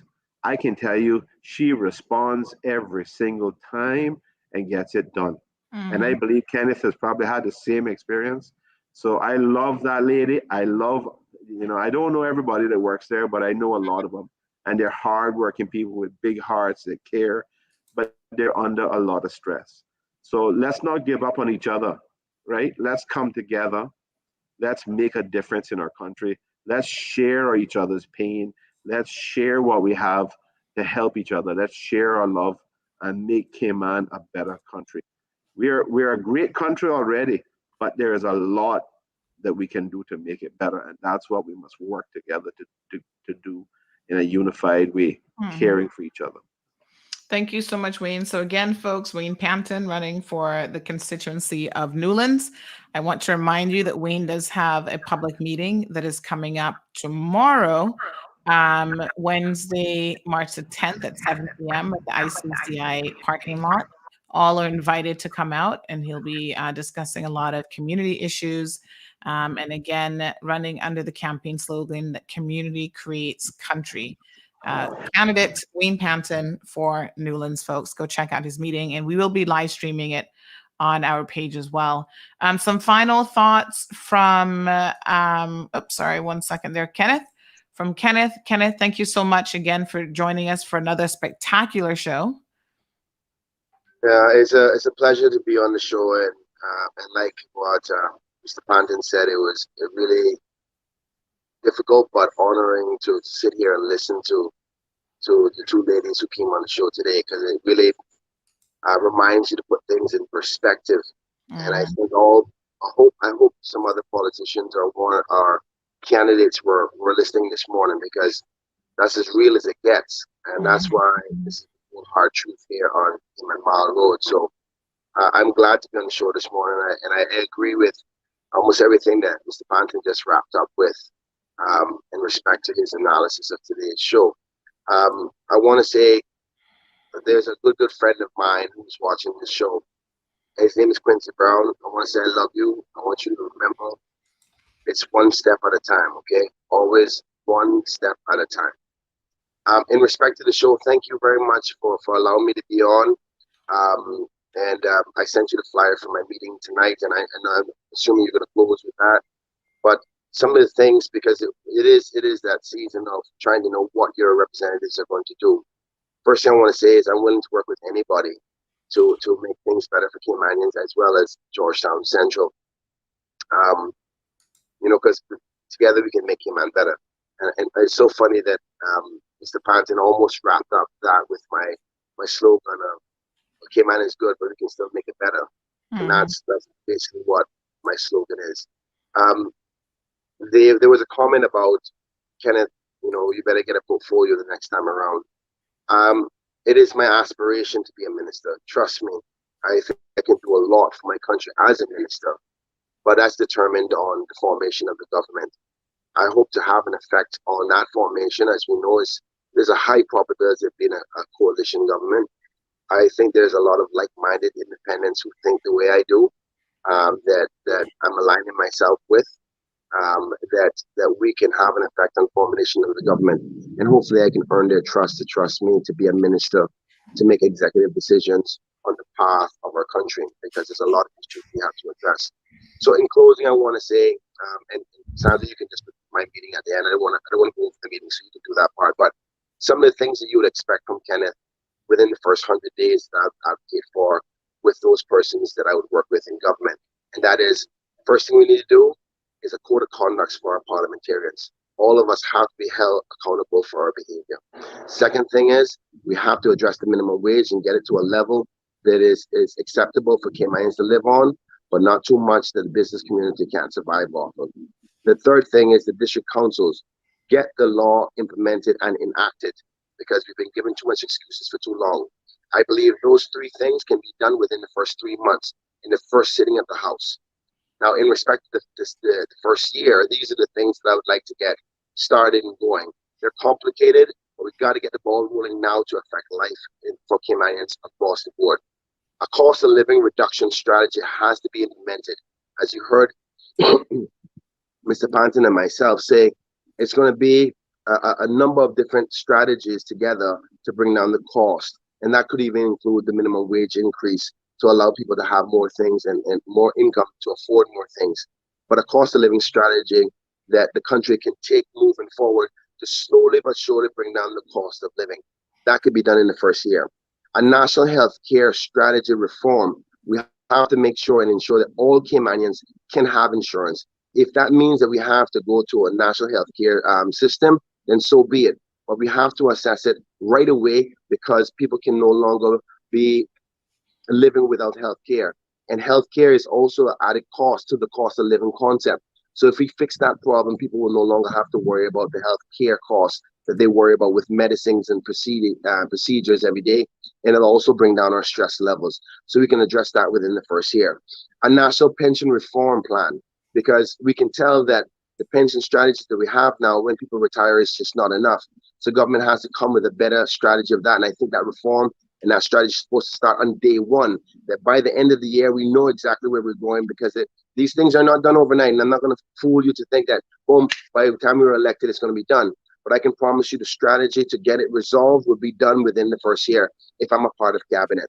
The last thing I would like to leave with is a national flood strategy. There's too many Caymanians, homeowners, who live in flood zones. We got to give them a better living environment in their neighborhoods. It is not rocket science. It's been done in other jurisdictions. There's pumping strategies. There's holding locations for water. There's culvert systems. There's many things that we can do to make sure people are not exposed to flooding. We just got to invest and care enough about those persons in those vulnerable areas. I think those things can all be done in the first year. Obviously, all the other issues that people are concerned about, you take them periodically as the priorities come, and you can get them done. I'm committed to the people of the Cayman Islands, not only Georgetown Central, all Caymanians, from Cayman Brac to West Bay. I love each and every one of you, and I want to stay committed to that. So I hope that I'll continue to come on here on Cayman Mall Road, the #1 news service in the Cayman Islands. I'm so proud to say that now, because I was a part of helping promoting that when a lot of those naysayers were saying, no, Sandra. Yes, honey child. I'm so happy about that. So with that being said, Sandra, thank you for the opportunity. For the listening audience, thank you for listening to me. I know sometimes my passion overwhelms me, but it's because I love you so much, and I'm so committed to being there for you. Please, Sandra, remind them about my meeting tonight. And these meetings, for now, are community-based. They're backyard meetings. My big launch meeting will be on the 20th, which is a Saturday at Kirkholme Center. That's the big one you want to come to. These other little small ones that you're probably going to announce right now are more for the neighborhoods and the close streets next to it. We're going to do a series of them across my constituency to make it more intimate, and questions can be asked. But the national launch is on the 20th. So I look forward to all my supporters across the Cayman Islands, even in Cayman Brac. Some people are saying they're going to fly down for that launch meeting. So make sure you be there, okay? Thank you again, Sandra, so much for our lovely show. All right. Thank you, Kenneth. Really appreciate it. Folks, so a couple announcements here. Kenneth does have this meeting this evening. So if you're able to attend, today is March the 9th. Please come out. This is another backyard meeting. The location, did Kenneth just tell us what the location was, by the way? Hold on one second here. Now I'm looking for the location on this. Yes, there we are. It's at the bottom. Number 68 Alta Way off of Ryan Road. So if you don't know where that is, that's right off of Crew Road. So come out, folks, if you live in that vicinity. That's part of Georgetown Central. And Wayne Panton is also having, and Heather are having, a joint function for our young people to, again, keep in touch with them. So they're doing a Community Creates Country open house for the Savannah Newlands young voters. So this is an evening for voters ages 18 to 25 in the Savannah and Newlands districts to let them hear your concerns. I'm sure Wayne took a lot of notes today. I'm listening to Marissa and Cindy, because rest assured that those two young ladies, although they may not be in the Newlands and Savannah area, they're expressing a lot of the same concerns that others would have regardless of where they live. So this is going to be at the outpost at Pedro Castle, Friday, let me just make sure that my eyes can see that right. Friday the 12th, folks, at 6 p.m. until 7 p.m. RSVP to community.savnew@gmail.com. So I'm guessing they'll have some refreshments served. And so they want to have an idea of how many they probably need to cater for. So folks, if you're interested, just shoot them a quick email, letting them know that you will be in attendance. And again, that's the outpost at Pedro Castle. Young folks, you've got to take charge of this country at some point. And that means now knowing your rightful place, which is right at the forefront. You know, you are standing with all of us, and we should be standing with you. So let your concerns and your issues be heard when politicians set up events specifically to engage you. Don't disappoint them. Don't be a no-show for them to wonder, well, do young people really care about what's happening? Do they really have any complaints? Or are they by and large okay? Because that's the message you send when you do not participate. People think that your silence means that you're fine and everything is kosher. And if it isn't, if you have concerns, whether it's about the environment, the cost of living, employment opportunities for you as a young person, whatever the situation is, folks, you've got to participate. I'm disappointed that we still have so many young voters, potential voters, that did not register this time around to vote. We need you to do so, and we need you to affect change. I did see a comment earlier, I can't remember who made it, about how, you know, we voted for change last time and it didn't help. Well, sadly, you didn't vote for enough change last time. It was an even split right down the middle, and Alden was able to pull another trick out of his hat and put a unity government together. But folks, it was a unity-led PPM government. So it was a PPM government, right? So I want to make it very, very clear. If you're not pleased with what you have now, you've got to make some significant changes by way of this government. You can't allow them to do, Alden has already said, we know we're not going to get a majority of the seats, so we're running on a coalition manifesto. Well, you've got to look at, and let us not forget now, he's indicated, let me just pull this up here, that there are 11 people who have agreed to work with them. And I can assure you that there are some people who are silently sitting back, some independents who are silently sitting back, waiting to work with the PPM as well. They may not manifest or express their desire to do so at this stage, but you've got to be very, very careful, I think, and view independence with a degree of scrutiny. So Mr. McLaughlin has said, I'm just trying to find the article where he said, I think this is the Compass actually that had this up, where he basically said that 11 people have already committed to working with him, which would give him control back of the government.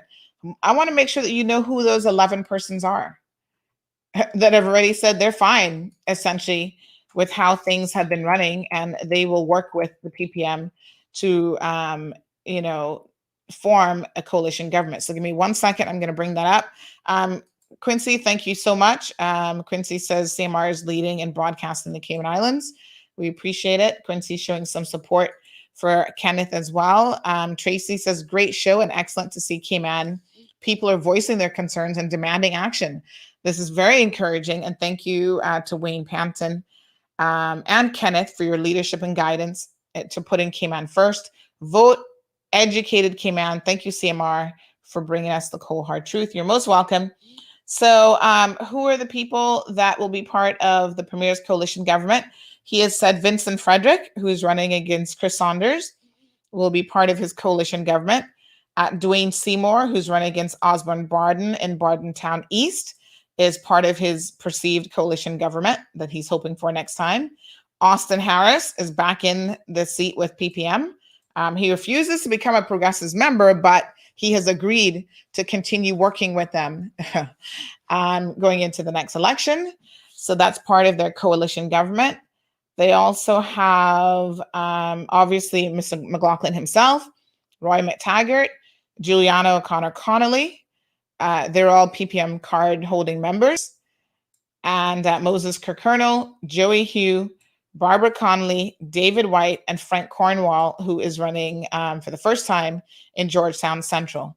Folks, if you don't want another coalition government, they're going to be having the Progressives will be having their party conference dinner at the Kimpton on Friday, while there are people in this community who, are finding it difficult to have any meal, much less a Kimpton dinner.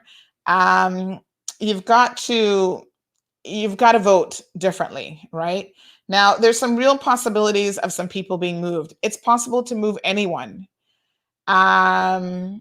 which I think, and I've said this before, if you want real change, you break apart the party where it counts, which is at the leadership. So you go after Alden McLaughlin. Sammy Jackson is there as a viable candidate. Sammy had a great first meeting. He actually has another meeting coming up here shortly.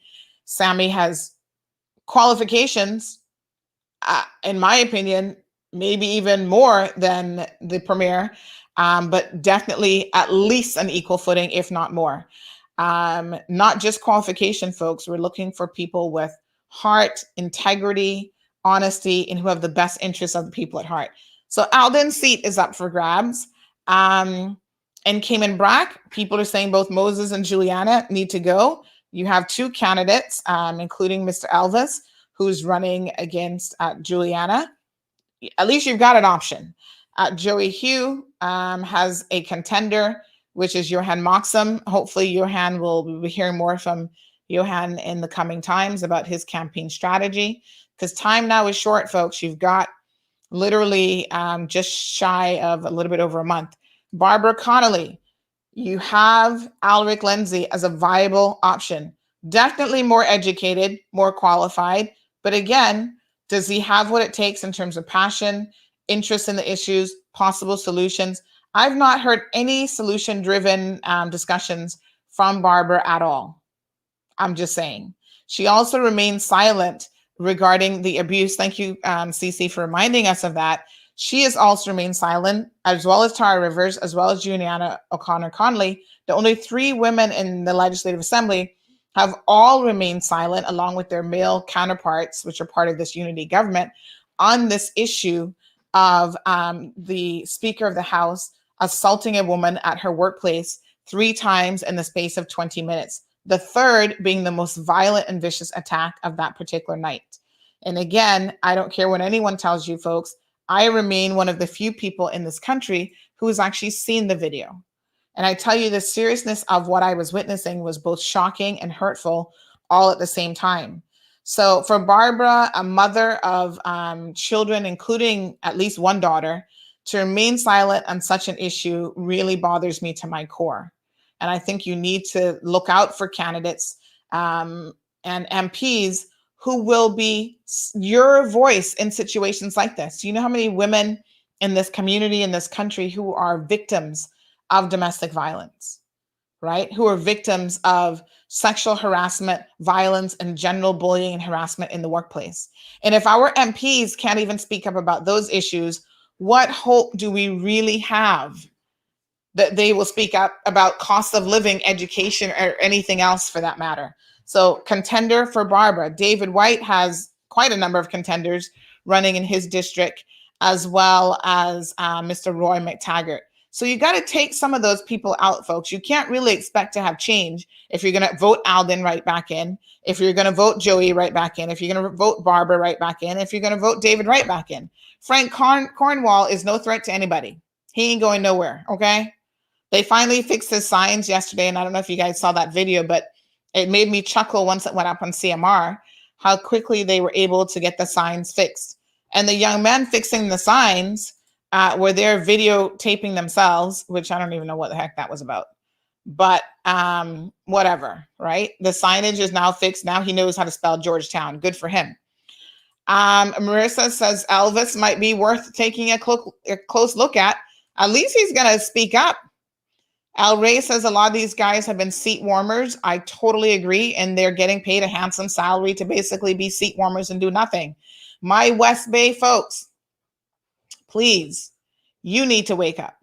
So Captain Eugene, who has been a staunch McKeever supporter and continues to claim that this woman assaulted McKeever first, he is running again, and again. And you have a viable candidate by the name of Kathy Ann Wilkes. Now, don't let me down, folks, in West Bay Central. Kathy needs your support. Go out there and make sure that on April the 14th, you vote sensibly. Not about who's going to give you a couple dollars because they think they can buy your vote. Like Johan said, maybe the strategy is just to take the money. I don't know. None of them have ever approached me about buying my vote because I reckon they know better. Okay. So they have never approached me and they're not going to start now. If I haven't heard from you in the past 4 years, I don't really want you knocking on my door. So Mr. Frederick, don't bother. If you see me on the list, don't even think about coming to my door. I don't open my door to strangers, and I haven't seen you in a very long time. Brianna says today's show was very touching. I hope that change comes to my country for the better. People, please choose your vote wisely. We can't continue to live like this. People are fed up. I'm worried for my children's future. My household are all born Caymanians. Brianna, a lot of us are worried. Trust me. Thank you again to Cece and Marissa, who spoke up so passionately this morning on the program.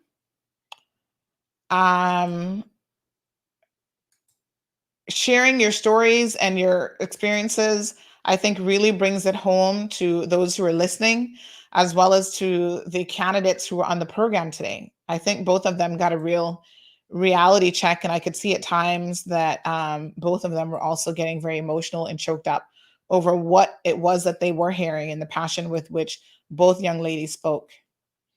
Vanessa says that Mario Ebanks is going to get her vote over Mr. Bush, who should be retired after being in office for almost 40 years. Most people don't even get to keep a regular job for 40 years, much less that of an elected official. Time for some time limits as well, folks. All right, so that's all she wrote. Thank you guys so much for tuning into the program. Fantastic program today.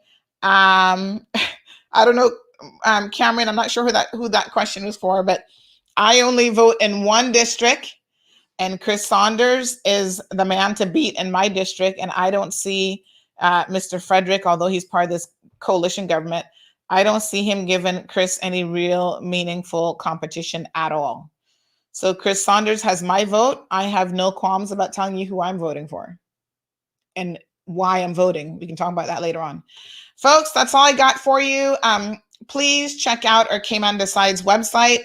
Every single day, we're adding more to it. In fact, we have just added the candidates by district page so that now you can see exactly what it's broken out by district. You can see exactly what district people are voting in. So let me just give you the link so that you have that available for you. There you go. And I think that's all. I think that's all she wrote. Yeah. All right, folks. Have a beautiful day.